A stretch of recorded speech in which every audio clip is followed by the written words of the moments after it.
subscribe to our channel and press the bell button for latest educational videos. ನಮಸ್ಕಾರ.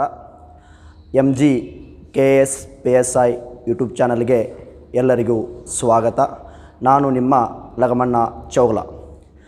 ಈ ಮಹಾಮಾರಿ corona ರೋಗದಿಂದಾಗಿ offline ತರಗತಿಗಳು ನಿಂತು ಹೋಗಿದ್ದರಿಂದ ಸರಿಸುಮಾರು ಎರಡು ತಿಂಗಳ ಕಾಲ ಎಲ್ಲ ವಿದ್ಯಾರ್ಥಿಗಳ ಕೋರಿಕೆಯ ಮೇರೆಗೆ ಆನ್ಲೈನ್ ಕ್ಲಾಸ್ ಅಥವಾ ಯೂಟ್ಯೂಬ್ ಕ್ಲಾಸ್ಗಳನ್ನು ಮಾಡಿರಿ ಅಂಥೇಳಿ ಕೇಳ್ಕೊಳ್ತಿದ್ರು. ಆದರೆ ನಾನು ವೈಯಕ್ತಿಕ ಕಾರಣಗಳಿಂದಾಗಿ ಊರಲ್ಲಿದ್ದ ಕಾರಣ ಈ ಒಂದು ಯೂಟ್ಯೂಬ್ ಅಥವಾ ಆನ್ಲೈನ್ ಕ್ಲಾಸ್ಗಳನ್ನು ಮಾಡಲಿಕ್ಕೆ ಆಗಿರಲಿಲ್ಲ. ಆದರೆ ಇವತ್ತಿನಿಂದ ದಿನಾಲು ನಿಮ್ಮ ಇತಿಹಾಸದ ವಿಷಯಗಳನ್ನು ದಿನಾಲು 1 ಗಂಟೆಗಳ ಕಾಲ ಯೂಟ್ಯೂಬ್ ಲೈವ್ನಲ್ಲಿ ಅಂದರೆ MGKS PSI ಯೂಟ್ಯೂಬ್ ಚಾನಲ್ ಏನಿದೆಯೋ ಆ ಚಾನಲ್ನಲ್ಲಿ ಪ್ರತಿದಿನ 1 ಗಂಟೆಗಳ ಕಾಲ ನಾನು ಇತಿಹಾಸದ ವಿಷಯವನ್ನು ನಿಮಗೆ ಒಂದಿಗೆ ಹಂಚಿಕೊಳ್ತೀನಿ. ಅಂತಂದರೆ ಈ ಒಂದು ಯೂಟ್ಯೂಬ್ ಚಾನಲ್ಗಳಲ್ಲಿ ಅಥವಾ ಲೈವ್ ಕ್ಲಾಸ್ನಲ್ಲಿ ಎಲ್ಲ ವಿಷಯವನ್ನು ಹೇಳಲಿಕ್ಕೆ ಆಗೋದಿಲ್ಲ. ಆದರೆ ಮುಂಬರುವ PSI PC SDA FDA C groups ಏನು ಎಕ್ಸಾಮ್ಗಳೇನಿದಾವೋ ಅವಿಗೆ ಉಪಯುಕ್ತವಾಗುವ ಮೇನ್ ಕಾನ್ಸೆಪ್ಟ್ ಏನು ಬರ್ತದೋ ಅಂಥ ಒಂದು ವಿಷಯಗಳನ್ನು ನಾನು ಹೇಳಲಿಕ್ಕೆ ಇಚ್ಛೆಪಡ್ತೀನಿ. ಆದರೆ ಇವತ್ತಿನ ಕ್ಲಾಸ್ನಲ್ಲಿ ನಾನು ಆಧುನಿಕ ಭಾರತದ ಒಂದು ಟಾಪಿಕನ್ನು ತೆಗೆದುಕೊಂಡು ನಿಮ್ಮೊಂದಿಗೆ ಬಂದಿದ್ದೇನೆ. ಅದರಲ್ಲಿ ಆಧುನಿಕ ಭಾರತ ಆರಂಭವಾಗುವುದು ಭಾರತಕ್ಕೆ ಯುರೋಪಿಯನ್ನರ ಆಗಮನ ಅಂತೇಳಿ. ಯುರೋಪಿಯನ್ನರು ಅಂತಂದರೆ ನಾವೆಂಗೀಗ ಭಾರತೀಯರು, ಭಾರತ ದೇಶದವರು, ಹಾಗೆ ಯುರೋಪಿಯನ್ನರು ಅಂತಂದರೆ ಯುರೋಪ್ ಖಂಡದವರು ಅಂತೇಳಿ ಕರಿತಿರ್ತೀವಿ. ಇದು ನಮ್ಮ ಭಾರತ ದೇಶ ಅಂತೇಳಿ ಇದು ನಕ್ಷೆ ಏನಿದೆ ಭಾರತ ದೇಶ. ಈ ಒಂದು ಭಾರತ ದೇಶ ಬರೋದು ಏಷ್ಯಾ ಖಂಡದಲ್ಲಿ. ಈ ಒಂದು ಭಾರತ ದೇಶವನ್ನು ಸುತ್ತಲೂ ಅಂದರೆ 3 ಕಡೆಗೆ ನೀರಿನಿಂದ ಆವರಿಸಿದೆ, 1 ಕಡೆ ಭೂಭಾಗದಿಂದ ಆವರಿಸಿದ್ದಕ್ಕಾಗಿ ಈ ಒಂದು ಭಾರತವನ್ನು ಪರ್ಯಾಯ ದ್ವೀಪ ಅಂತೇಳಿ ಕರಿತೀವಿ. ಈ ಒಂದು 3 ಕಡೆ ನೀರು ಏನು ಆವರಿಸಿದೆನೋ ಆದರೆ ಈ ಕಡೆ ಅರಬ್ಬಿ ಸಮುದ್ರ, ಹಿಂದೂ ಮಹಾಸಾಗರ, ಇನ್ನೊಂದು ಈ ಕಡೆ ಬಂಗಾಳ ಕೊಲ್ಲಿ ಅಂತೇಳಿ ಬರ್ತವೆ. ಈ ಒಂದು ಭಾರತದ ದಕ್ಷಿಣಕ್ಕೆ ಒಂದು ಸಣ್ಣ ದೇಶ ಬರ್ತದ, ಶ್ರೀಲಂಕಾ ಅಂತೇಳಿ ಒಂದು ದೇಶ. ಈ ಶ್ರೀಲಂಕಾ ಏನು ದೇಶ ಏನದನೋ ಈ ಶ್ರೀಲಂಕಾದ ಮೊದಲ ಹೆಸರು ಸಿಲೋನ್ ಎಂದು ಕರೆಯುತ್ತಿದ್ದರು. ಶ್ರೀಲಂಕಾದ ಮೊದಲ ಹೆಸರು ಸಿಲೋನ್ ಅಂತೇಳಿ ಅಥವಾ ಸಿಮ್ಮಳ ಅಂತೇಳಿ ಕರಿತಿರ್ತಾರೆ. ಈ ಒಂದು ಅರಬ್ಬಿ ಸಮುದ್ರ ಏನದೆಯೋ ಈ ಅರಬ್ಬಿ ಸಮುದ್ರಕ್ಕೆ ಮೊದಲು ಒಂದು ಹೆಸರಿತ್ತು. ಆ ಅರಬ್ಬಿ ಸಮುದ್ರವನ್ನು ಇಂಪೀರಿಯಲ್ ಸರೋವರ ಎಂದು ಕರೆಯುತ್ತಿದ್ದರು. ಅರಬ್ಬಿ ಸಮುದ್ರಕ್ಕೆ ಇಂಪೀರಿಯಲ್ ಸರೋವರ ಅಂತೇಳಿ. ಹಾಗಾದರೆ ಈ ಏನು ಇಂಪೀರಿಯಲ್ ಸರೋವರ ಏನದನೋ ಈ ಇಂಪೀರಿಯಲ್ ಸರೋವರದ ಮೂಲಕ ಈ ಕಡೆ ಅರಬ್ ರಾಷ್ಟ್ರಗಳು ಬರ್ತವೆ ಅರೇಬಿಯಾ ದೇಶದಲ್ಲಿ. ಈ ಅರೇಬಿಯಾ ದೇಶವನ್ನು ಮರಳುಗಾಡಿನ ದೇಶ ಅಥವಾ ಗುಡ್ಡುಗಾಡು ದೇಶ ಅಂತೇಳಿ ಕರಿತಿರ್ತಾರೆ. ಯಾಕಂತಂದರೆ ಅಲ್ಲಿ ಮರುಭೂಮಿ ಗುಡ್ಡುಗಾಡು ಪ್ರದೇಶ, ಮಳೆ ಆಗೋದಿಲ್ಲ, ಬೆಳೆ ಬರೋದಿಲ್ಲ. ಆ ಅರೇಬಿಯಾ ದೇಶದವರನ್ನು ನಾವು ಅರಬ್ಬರು, ಭಾರತ ದೇಶದವರನ್ನು ಭಾರತೀಯರು, ಯುರೋಪ್ ಖಂಡದವರನ್ನು ಯುರೋಪಿಯನ್ರನ್ನು ಕರಿತೀವೋ.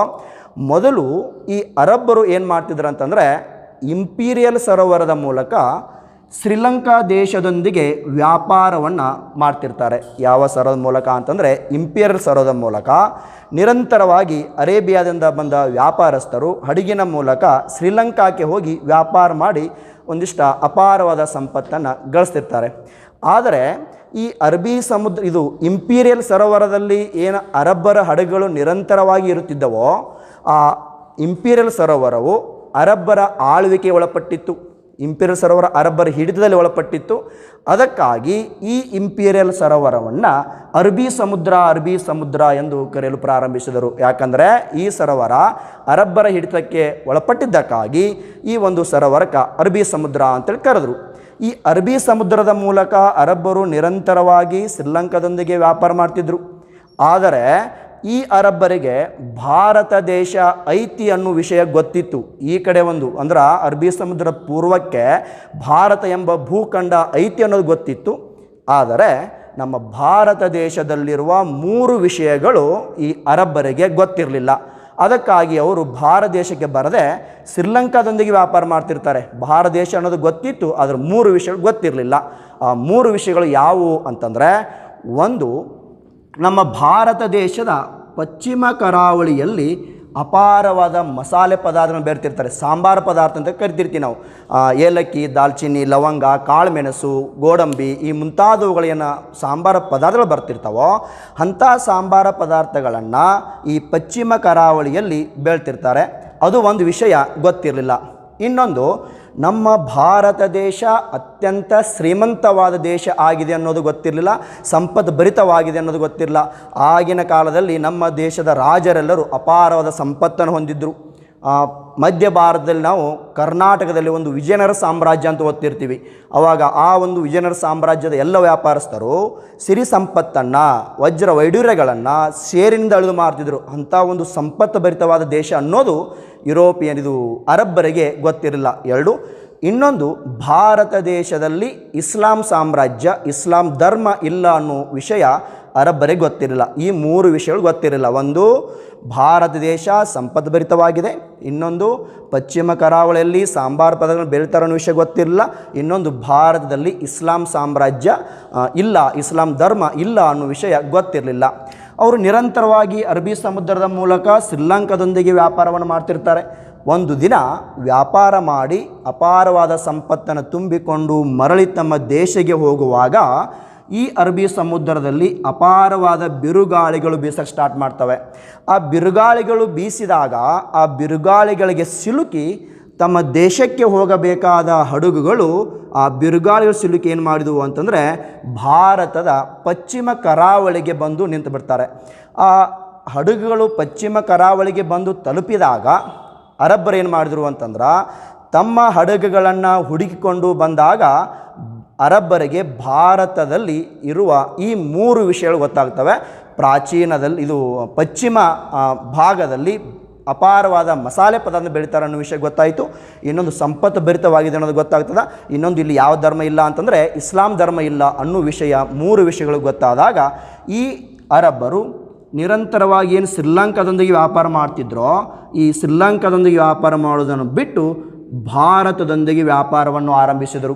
ಹಡಗಿನ ಮೂಲಕ ಅರಬ್ಬಿ ಸಮುದ್ರದ ಮೂಲಕ ಬಂದು ಪಶ್ಚಿಮ ಕರಾವಳಿಯಲ್ಲಿ ಕಡಿಮೆ ಬೆಲೆಗೆ ಮಸಾಲೆ ಪದಾರ್ಥಗಳನ್ನು ಕೊಂಡುಕೊಂಡು ತಮ್ಮ ದೇಶಕ್ಕೆ ಹೋಗಿ ಹೆಚ್ಚಿನ ಬೆಲೆಗೆ ಮಾರಾಟ ಮಾಡಿ ಅಪಾರವಾದ ಆದಾಯವನ್ನು, ಅಪಾರವಾದ ಸಂಪತ್ತನ್ನು ಪಡೆದುಕೊಳ್ಳಲು ಆರಂಭಿಸಿದರು. ಆದರೆ ಅರಬ್ಬರು 100-200 ವರ್ಷಗಳ ಕಾಲ ನಿರಂತರವಾಗಿ ಭಾರತದೊಂದಿಗೆ ವ್ಯಾಪಾರವನ್ನು ಮಾಡ್ತಿರಬೇಕಾದ್ರೆ ಅವರು ತಮ್ಮ ದೇಶದಲ್ಲಿ ವ್ಯಾಪಾರ ಮಾಡೋದಲ್ಲದೆ ಇನ್ನು ಉಳಿದ ಮಸಾಲೆ ಪದಾರ್ಥಗಳನ್ನು ಈ ಕಡೆ ಯುರೋಪ್ ಖಂಡಕ್ಕೆ ಬಂದು ವ್ಯಾಪಾರವನ್ನು ಆರಂಭಿಸಿದರು. ಇದು ಯುರೋಪ್ ಖಂಡ, ಇದು ಆಫ್ರಿಕಾ ಖಂಡ, ನಮ್ಮ ದೇಶ ಬರೋದು ಏಷ್ಯಾ ಖಂಡದಲ್ಲಿ.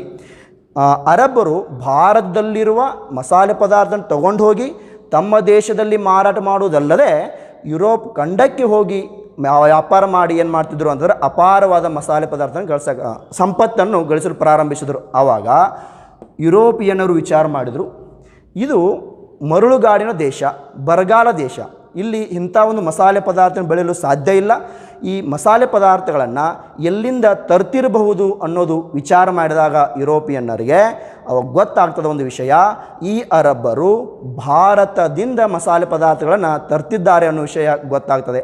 ಆದರೆ ಯುರೋಪಿಯನ್ನರು ಆ ವಿಷಯ ತಿಳಿದ ತಕ್ಷಣ ಅರಬ್ಬರೊಂದಿಗೆ ವ್ಯಾಪಾರ ಮಾಡೋದನ್ನು ಬಿಟ್ಟು ನೇರವಾಗಿ ಭಾರತದೊಂದಿಗೆ ವ್ಯಾಪಾರ ಮಾಡಬೇಕು ಅನ್ನೋ ವಿಚಾರ ಯಾರಿಗೆ ಬರ್ತದೆ ಅಂತಂದ್ರೆ ಯುರೋಪಿಯನ್ನರಿಗೆ. ನಾವ್ಯಾಕೆ ಇವರ ಮಧ್ಯಸ್ಥಿಕೆಯಲ್ಲಿ ವ್ಯಾಪಾರ ಮಾಡಬೇಕು, ನಾವೇ ನೇರವಾಗಿ ಭಾರತದೊಂದಿಗೆ ವ್ಯಾಪಾರ ಮಾಡಬಹುದು ಅಂತೇಳಿ ವಿಚಾರ ಮಾಡಿ ಯುರೋಪಿಯನ್ನರು ಭಾರತ ದೇಶಕ್ಕೆ ವ್ಯಾಪಾರ ಮಾಡಲು ಆರಂಭ ಮಾಡ್ತಾರೆ. ಆದರೆ ಇಲ್ಲಿ ಒಮ್ಮೆ ಕ್ವಶನ್ ಆಗಿದೆ. ಏನು ಕ್ವಶನ್ ಆಗಿದೆ ಅಂತಂದರೆ, ಭಾರತಕ್ಕೆ ಯುರೋಪಿಯನ್ನರ ಬರುವ ಮೊದಲು ಯುರೋಪಿಯನ್ನರು ಮತ್ತು ಭಾರತೀಯರ ಮಧ್ಯೆ ಯಾರ ಮಧ್ಯಸ್ಥಿಕೆಯಲ್ಲಿ ವ್ಯಾಪಾರ ನಡೀತಿತ್ತು ಅಂತಂದರೆ ಅರಬ್ಬರ ಮಧ್ಯಸ್ಥಿಕೆಯಲ್ಲಿ ವ್ಯಾಪಾರ ನಡೀತಿತ್ತು ಅಂತೇಳಿ ನೀವು ಆನ್ಸರ್ ಮಾಡಬೇಕಾಗ್ತದ. ಅಂದ್ರೆ ಭಾರತಕ್ಕೆ ಯುರೋಪಿಯನ್ನರು ಬರೋ ಮೊದಲು ಯಾರ ಮಧ್ಯಸ್ಥಿಕೆಯಲ್ಲಿ ವ್ಯಾಪಾರ ನಡೀತಿತ್ತು ಅಂತಂದ್ರೆ ಅರಬ್ಬರ ಮಧ್ಯಸ್ಥಿಕೆಯಲ್ಲಿ ವ್ಯಾಪಾರ ನಡೀತಿತ್ತು. ಯುರೋಪಿಯನ್ನರು ಅರಬ್ಬರ ಮಧ್ಯಸ್ಥಿಕೆಯಲ್ಲಿ ವ್ಯಾಪಾರವನ್ನು ಬಿಟ್ಟು ನೇರವಾಗಿ ಭಾರತದೊಂದಿಗೆ ವ್ಯಾಪಾರ ಮಾಡಬೇಕು ಅನ್ನೋ ಉದ್ದೇಶ ಇಟ್ಕೊಂಡು ಈ ಒಂದು ಯುರೋಪ್ ಖಂಡದಲ್ಲಿ ಒಂದು ದೇಶ ಬರ್ತದ, ಇಟಲಿ ಎಂಬ ದೇಶ. ಯಾವ ದೇಶ ಅಂತಂದರೆ ಇಟಲಿ ಎಂಬ ದೇಶ. ಈ ಇಟಲಿ ಎಂಬ ದೇಶದಲ್ಲಿ ಒಂದು ನಗರ ಬರ್ತದ, ವೆನಿಸ್ ನಗರ ಅಂತೇಳಿ. ವೆನಿಸ್ ಗೊತ್ತಿರಬೇಕು.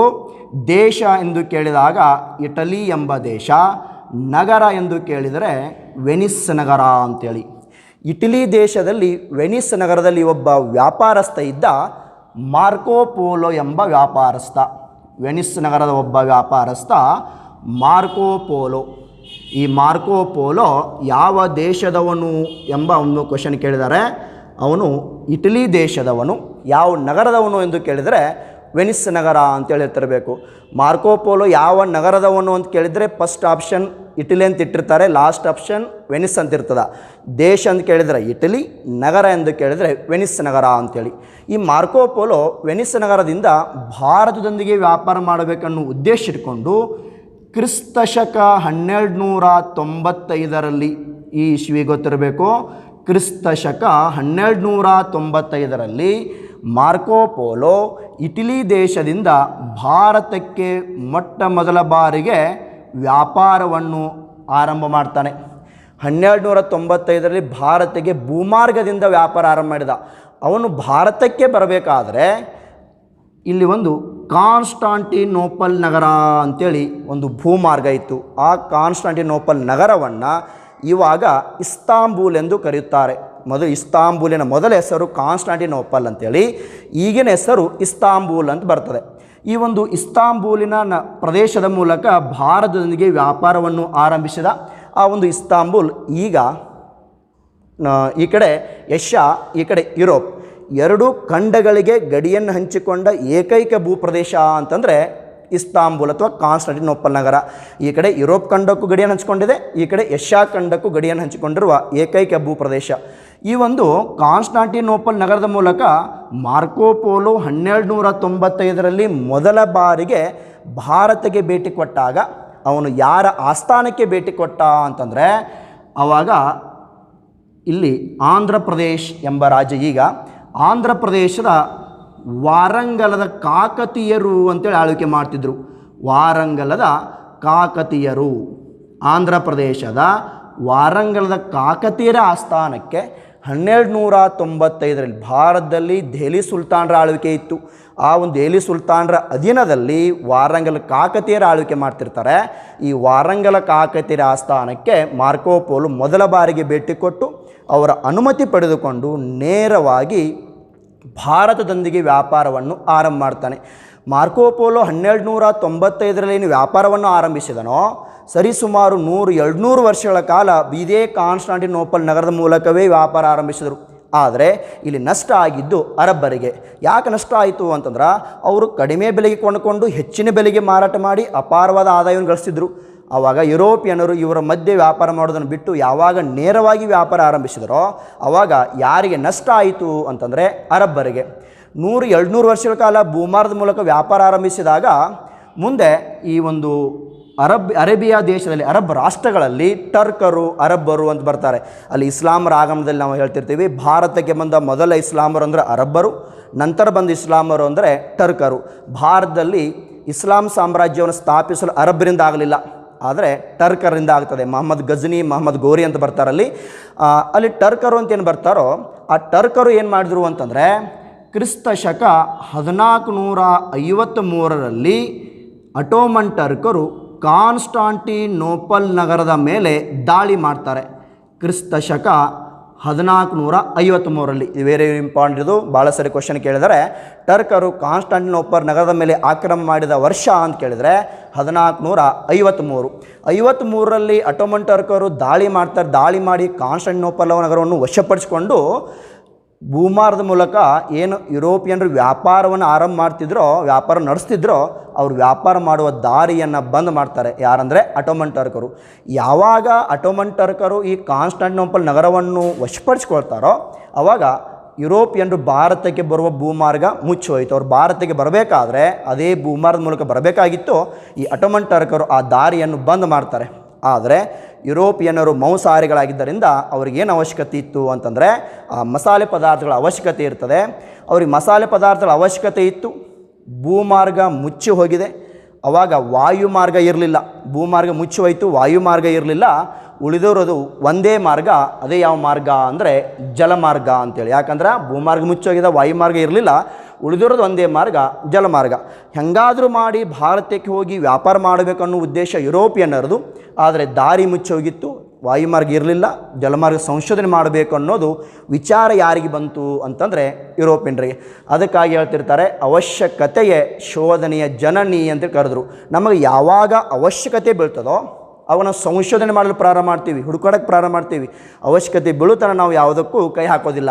ಹಾಗೆ ಯುರೋಪಿಯನ್ರಿಗೆ ಏನು ಅವಶ್ಯಕತೆ ಇದೆ ಅಂತಂದರೆ ಮಸಾಲೆ ಪದಾರ್ಥದ ಅವಶ್ಯಕತೆ ಇದೆ, ಭಾರತಕ್ಕೆ ಬರುವ ಅವಶ್ಯಕತೆ ಇದೆ, ಅದರ ದಾರಿ ಮುಚ್ಚಾಗಿದೆ. ಅವರು ಯಾವುದಕ್ಕೆ ಸಂಶೋಧನೆ ಕೈ ಹಾಕಿದರು ಅಂತಂದರೆ ಜಲಮಾರ್ಗ ಸಂಶೋಧನೆ ಮಾಡಬೇಕು ಅನ್ನೋದು ಉದ್ದೇಶ ಇರ್ತದೆ. ಈ ಒಂದು ಯುರೋಪ್ ಖಂಡದಲ್ಲಿ ಇಟಲಿ ಎಂಬ ದೇಶ ಇತ್ತು. ಹಂಗೆ ಇನ್ನೊಂದು ದೇಶ ಪೋರ್ಚುಗಲ್ ಎಂಬ ದೇಶ. ಆ ಪೋರ್ಚುಗಲ್ ದೇಶ ಇಟಲಿ ದೇಶದಲ್ಲಿ ವೆನಿಸ್ ನಗರ ಹೆಂಗಿತ್ತು ಹಂಗೆ ಪೋರ್ಚುಗಲ್ ದೇಶದಲ್ಲಿ ಒಂದು ನಗರ ಬರ್ತದ, ಲಿಸ್ಬನ್ ನಗರ. ಲಿಸ್ಬನ್ ನಗರ, ಪೋರ್ಚುಗಲ್ ದೇಶದಲ್ಲಿ ಒಂದು ನಗರ ಬರ್ತದ, ಲಿಸ್ಬನ್ ನಗರ, ಅಥವಾ ಅದನ್ನು ಲಿಸ್ಬನ್ ಬಂದರು ಅಂತ ಕೂಡ ಕರಿತಿರ್ತಾರೆ. ಯಾಕೆ ಇದನ್ನು ಲಿಸ್ಬನ್ ಬಂದರು ಅಂತೇಳಿ ಕರೆದ್ರು ಅಂತಂದ್ರೆ ಈ ನಗರವು ಕರಾವಳಿ ತೀರವನ್ನು ಹಂಚಿಕೊಂಡಿತ್ತು. ಅಲ್ಲಿ ಹಡಗು ನಿಲ್ದಾಣ ಇತ್ತು. ಆ ಹಡಗು ನಿಲ್ದಾಣವನ್ನು ನಾವು ಬಂದರು ಅಂತ ಕರಿತೀವಿ. ಈಗ ನಾವು ಮುಂಬೈ ಬಂದರು, ಮುಂಬೈ ನಗರ ಹೆಂಗೆ ಕರಿತೀವೋ ಹಂಗೆ ಪೋರ್ಚುಗಲ್ ದೇಶದಲ್ಲಿ ಒಂದು ನಗರ ಇತ್ತು, ಲಿಸ್ಬನ್ ನಗರ, ಅಥವಾ ಅದನ್ನು ಬಂದರು ಅಂತ ಕರಿತಿದ್ರು, ಲಿಸ್ಬನ್ ಬಂದರು ಅಂತೇಳಿ. ಈ ಒಂದು ಲಿಸ್ಬನ್ ನಗರದಲ್ಲಿ ಒಬ್ಬ ರಾಜನ ಆಳ್ವಿಕೆ ಇತ್ತು. ಹೆನ್ರಿ ಎಂಬ ರಾಜ ಆಳ್ವಿಕೆ ಮಾಡ್ತಿದ್ದ. ಲಿಸ್ಬನ್ ನಗರದಲ್ಲಿ ಆಳ್ವಿಕೆ ಮಾಡುತ್ತಿರುವ ರಾಜ ಯಾರು ಅಂತಂದರೆ ಪ್ರಿನ್ಸ್ ಹೆನ್ರಿ ಎಂಬ ರಾಜ ಆಳ್ವಿಕೆ ಮಾಡ್ತಿರ್ತಾನೆ. ಪೋರ್ಚುಗಲ್ ದೇಶದಲ್ಲಿ ದೇಶವನ್ನು ಆಳುವ ರಾಜ ಬೇರೆ, ಇದೊಂದು ಪ್ರಾಂತ್ಯ, ಒಂದು ನಗರವನ್ನು ಆಳುವ ರಾಜ ಬೇರೆ, ಹೆನ್ರಿ ಅಂತೇಳಿ. ಈ ಹೆನ್ರಿ ಲಿಸ್ಬನ್ ನಗರದಲ್ಲಿ ಆಳ್ವಿಕೆ ಮಾಡ್ತಿರ್ಬೇಕಾದ್ರೆ ಇಲ್ಲಿ ಬಂದರು ಇತ್ತು. ಆ ಬಂದರಿನಲ್ಲಿ ಈ ಕರಾವಳಿ ತೀರದಲ್ಲಿ ಈ ಹೆನ್ರಿ ಏನು ಮಾಡಿದ್ದ ಅಂತಂದರೆ ತನ್ನ ಸೈನಿಕರಿಗೆ ನೌಕಾಯಾನ ತರಬೇತಿ ಕೊಡುವ ಸಲುವಾಗಿ, ನೌಕಾಯಾನ ತರಬೇತಿ ಅಂತಂದರೆ ಈಗ ಹೆಂಗೆ ಭೂಪಡೆ, ನೌಕಾಪಡೆ, ವಾಯುಪಡೆ. ಭೂಪಡೆ ನೆಲದ ಮೇಲೆ ಯುದ್ಧ ಮಾಡೋದು, ವಾಯುಪಡೆ ಅಂದ್ರೆ ಏರ್ಫೋರ್ಸ್ ವಿಮಾನದಲ್ಲಿ ಹೋಗಿ ಯುದ್ಧ ಮಾಡೋದು, ಇನ್ನೊಂದು ನೌಕಾಪಡೆ ಅಂದರೆ ಸಮುದ್ರದಲ್ಲಿ ಹಡಗಿನ ಮೂಲಕ ಹೋಗಿ ಯುದ್ಧ ಮಾಡೋದಕ್ಕೆ ನೌಕಾಪಡೆ ಅಂತ ಕರಿತೀವಿ. ಹಂಗೆ ಸೈನಿಕರಿಗೆ ತನ್ನ ಸೈನಿಕರ ನೌಕಾಯಾನ ತರಬೇತಿ ಕೊಡುವ ಉದ್ದೇಶ ಇಟ್ಕೊಂಡು ಈ ಒಂದು ಕರಾವಳಿ ತೀರದಲ್ಲಿ ಒಂದು ನೌಕಾಶಾಲೆಯನ್ನು ಆರಂಭಿಸಿದ್ದನು. ಈತನು ನೌಕಾಶಾಲೆ ಆರಂಭ ಮಾಡಿದ ಉದ್ದೇಶ ಯಾವುದು ಅಂತಂದರೆ ತನ್ನ ಸೈನಿಕರಿಗೆ ನೌಕಾಯಾನ ತರಬೇತಿ ಕೊಡುವ ಉದ್ದೇಶ ಇಟ್ಕೊಂಡು ಹೆನ್ರಿ ಲಿಸ್ಬನ್ ಬಂದರಿನಲ್ಲಿ ಒಂದು ನೌಕಾಶಾಲೆ ಆರಂಭ ಮಾಡಿದ್ದ. ಈ ಒಂದು ನೌಕಾಶಾಲೆ ಆರಂಭ ಮಾಡಿದ್ದಕ್ಕಾಗಿ ಈ ಹೆನ್ರಿಯನ್ನು ದಿ ನೇವಿಗೇಟರ್ ಎಂದು ಕರೆಯುತ್ತಾರೆ. ಇದು ಭಾಳ ಸರಿ ಕ್ವಶನ್ ಆಗ್ಯದ. ದಿ ನೇವಿಗೇಟರ್ ಅಂತ ಯಾರನ್ನು ಕರೀತಾರೆ ಅಂತಂದ್ರೆ ಹೆನ್ರಿನ ಕರೀತಾರೆ, ದಿ ನೇವಿಗೇಟರ್. ಈ ದಿ ನೇವಿಗೇಟರ್ ಅಂತ ಯಾಕೆ ಕರೆದ್ರು ಅಂತಂದ್ರೆ ಈ ಒಂದು ಲಿಸ್ಬನ್ ಬಂದರಿನಲ್ಲಿ ನೌಕಾಶಾಲೆ ಆರಂಭ ಮಾಡಿದ್ದಕ್ಕಾಗಿ ಇವನನ್ನು ದಿ ನೇವಿಗೇಟರ್ ಅಂತ ಕರೀತಾರೆ. ಈ ಒಂದು ಹೆನ್ರಿ ನೌಕಾಶಾಲೆ ಆರಂಭ ಮಾಡಿ ತನ್ನ ಸೈನಿಕರಿಗೆ ತರಬೇತಿ ಕೊಡ್ತಾ ಅವನು ಅಲ್ಲಿ ಇದ್ದಿರಬೇಕಾದ್ರೆ ಪೋರ್ಚುಗಲ್ ದೇಶದಲ್ಲಿ ಒಬ್ಬ ರಾಜ ಇದ್ದ, ಎರಡನೇ ಜಾನ್ ಎಂಬ ರಾಜ. ಯಾವ ದೇಶದಲ್ಲಿ? ಪೋರ್ಚುಗಲ್ ದೇಶದಲ್ಲಿ ಒಬ್ಬ ರಾಜ ಇರ್ತಾನೆ, ಎರಡನೇ ಜಾನ್ ಅಂತೇಳಿ. ಈ ಎರಡನೇ ಜಾನ್ ಪೋರ್ಚುಗಲ್ ದೇಶದಲ್ಲಿ ರಾಜನಾಗಿ ಆಳ್ವಿಕೆ ಮಾಡ್ತಿದ್ದ. ಭಾರತಕ್ಕೆ ಬರುವ ಭೂಮಾರ್ಗ ಮುಚ್ಚಿ ಹೋಗಿತ್ತು. ಇನ್ನು ಜಲಮಾರ್ಗ ಸಂಶೋಧನೆ ಮಾಡಬೇಕು ಅನ್ನೋ ವಿಚಾರ ಯಾರಿಗೆ ಬರ್ತದಂದ್ರೆ ಈ ಎರಡನೇ ಜಾನನಿಗೆ ಕಲ್ಪನೆ ಬರ್ತದ. ಈ ಒಂದು ಭಾರತಕ್ಕೆ ಜಲಮಾರ್ಗ ಸಂಶೋಧನೆ ಮಾಡಬೇಕಾದ್ರೆ ಒಬ್ಬ ನಾವಿಕನನ್ನು ಹಡಗಿನ ಮೂಲಕ ಕಳಿಸ್ಬೇಕು. ಹಡಗಿನ ಮೂಲಕ ಕಳಿಸ್ಬೇಕಂತೇಳಿ ಯಾವಾಗ 1453ರಲ್ಲಿ ಭೂಮಾರ್ಗ ಮುಚ್ಚಿ ಹೋಗಿತ್ತೋ 10-20 ವರ್ಷಗಳ ನಂತರ ಕ್ರಿಸ್ತ ಶಕ 1487ರಲ್ಲಿ ಕ್ರಿಸ್ತ ಶಕ 1487ರಲ್ಲಿ ಎರಡನೇ ಜಾನ್ ಏನು ಮಾಡಿದ ಅಂತಂದರೆ ಭಾರತಕ್ಕೆ ಜಲಮಾರ್ಗ ಸಂಶೋಧನೆ ಮಾಡುವ ಸಲುವಾಗಿ ಒಬ್ಬ ನಾವಿಕನನ್ನು ರೆಡಿ ಮಾಡ್ತಾನೆ. ಹಾಗಾದರೆ ಈ ಎರಡನೇ ಜಾನನ ಸಹಾಯದೊಂದಿಗೆ ಲಿಸ್ಬನ್ ಬಂದರಿನ ಮೂಲಕ ಕ್ರಿಸ್ತ ಶಕ 1487ರಲ್ಲಿ ಪ್ರಯಾಣ ಬೆಳೆಸಿದ ಒಬ್ಬ ನಾವಿಕ ಯಾರು ಅಂತಂದರೆ ಬಾರ್ತಲೋಮಿಯೋ ಡಯಾಸ್ ಎಂಬ ವ್ಯಕ್ತಿ. ಯಾವ ಬಂದರಿನ ಮೂಲಕ ಅಂತಂದರೆ ಲಿಸ್ಬನ್ ಬಂದರಿನ ಮೂಲಕ ಕ್ರಿಸ್ತ ಶಕ 1497ರಲ್ಲಿ ಲಿಸ್ಬನ್ ಬಂದರಿನಿಂದ ಪ್ರಯಾಣ ಆರಂಭಿಸಿದ ವ್ಯಕ್ತಿ ಯಾರು ಅಂದರೆ ಬಾರ್ತಲೋಮಿಯೋ ಡಯಾಸ್ ಎಂಬ ವ್ಯಕ್ತಿ. ಬಾರ್ತಲೋಮಿಯೋ ಡಯಾಸ್ ಈತನು ಈ ಲಿಸ್ಬನ್ ಬಂದರಿಂದ ಪ್ರಯಾಣ ಆರಂಭಿಸಿ ಇದೇ ಕರಾವಳಿಯಲ್ಲಿ ಪ್ರಯಾಣ ಮಾಡ್ತಾ ಬರ್ತಾನೆ. ಇದು ಆಫ್ರಿಕಾ ಖಂಡ. ಅವನು ಬಂದಿದ್ದು ಯುರೋಪ್ ಖಂಡದಿಂದ, ಇದು ಆಫ್ರಿಕಾ ಖಂಡ. ಈ ಆಫ್ರಿಕಾ ಖಂಡದ ದಕ್ಷಿಣ ತುದಿ, ಈ ಆಫ್ರಿಕಾ ಖಂಡದ ದಕ್ಷಿಣ ತುದಿಗೆ ಭಾರತ ಲಿಮಿಡಿಯಾಸ್ ಪ್ರಯಾಣ ಮಾಡ್ತಾ ಹಡಗಿನ ಮೂಲಕ ಬಂದು ತಲುಪಿ ಇನ್ನು ಈ ದಕ್ಷಿಣ ತುದಿಯನ್ನು ದಾಟಿ ಮುಂದೆ ಹೋಗಬೇಕು ಅನ್ನೋ ವಿಚಾರ ಇವಂದಿತ್ತು. ಆದರೆ ಅದೇ ಸಮಯದಲ್ಲಿ ಆಫ್ರಿಕಾದ ದಕ್ಷಿಣ ಕರಾವಳಿಯಲ್ಲಿ ಈತನ ಹಡಗಿಗೆ ಎದುರಾಗಿ ಅಪಾರವಾದ ಚಂಡಮಾರುತಗಳು ಬೀಸ್ತಿರ್ತವೆ, ಬಿರುಗಾಳಿಗಳು ಬೀಸ್ತಿದ್ವು. ಆ ಬಿರುಗಾಳಿಗಳನ್ನು ಎದುರಿಸಿ ಮುಂದೆ ಹೋಗಲು ಯಾರಿಗೆ ಸಾಧ್ಯ ಆಗಲಿಲ್ಲ ಅಂತಂದರೆ ಈ ಬಾರ್ತಲೋಮಿಯೋ ಡಯಾಸನಿಗೆ ಸಾಧ್ಯ ಆಗಲಿಲ್ಲ. ಆವಾಗ ಈ ಬಾರ್ತಲೋಮಿಯೋ ಡಯಾಸನು ಈ ಬಿರುಗಾಳಿಗಳನ್ನು ಎದುರಿಸಿ ಮುಂದೆ ಹೋಗಲಾಗದೆ ಈ ಆಫ್ರಿಕಾದ ದಕ್ಷಿಣ ತುದಿಗೆ ಒಂದು ಹೆಸರನ್ನು ಇಡ್ತಾನೆ. ಇದನ್ನು ಬಿರುಗಾಳಿಗಳ ಭೂಸಿರ ಅಂತ ಕರೆದ.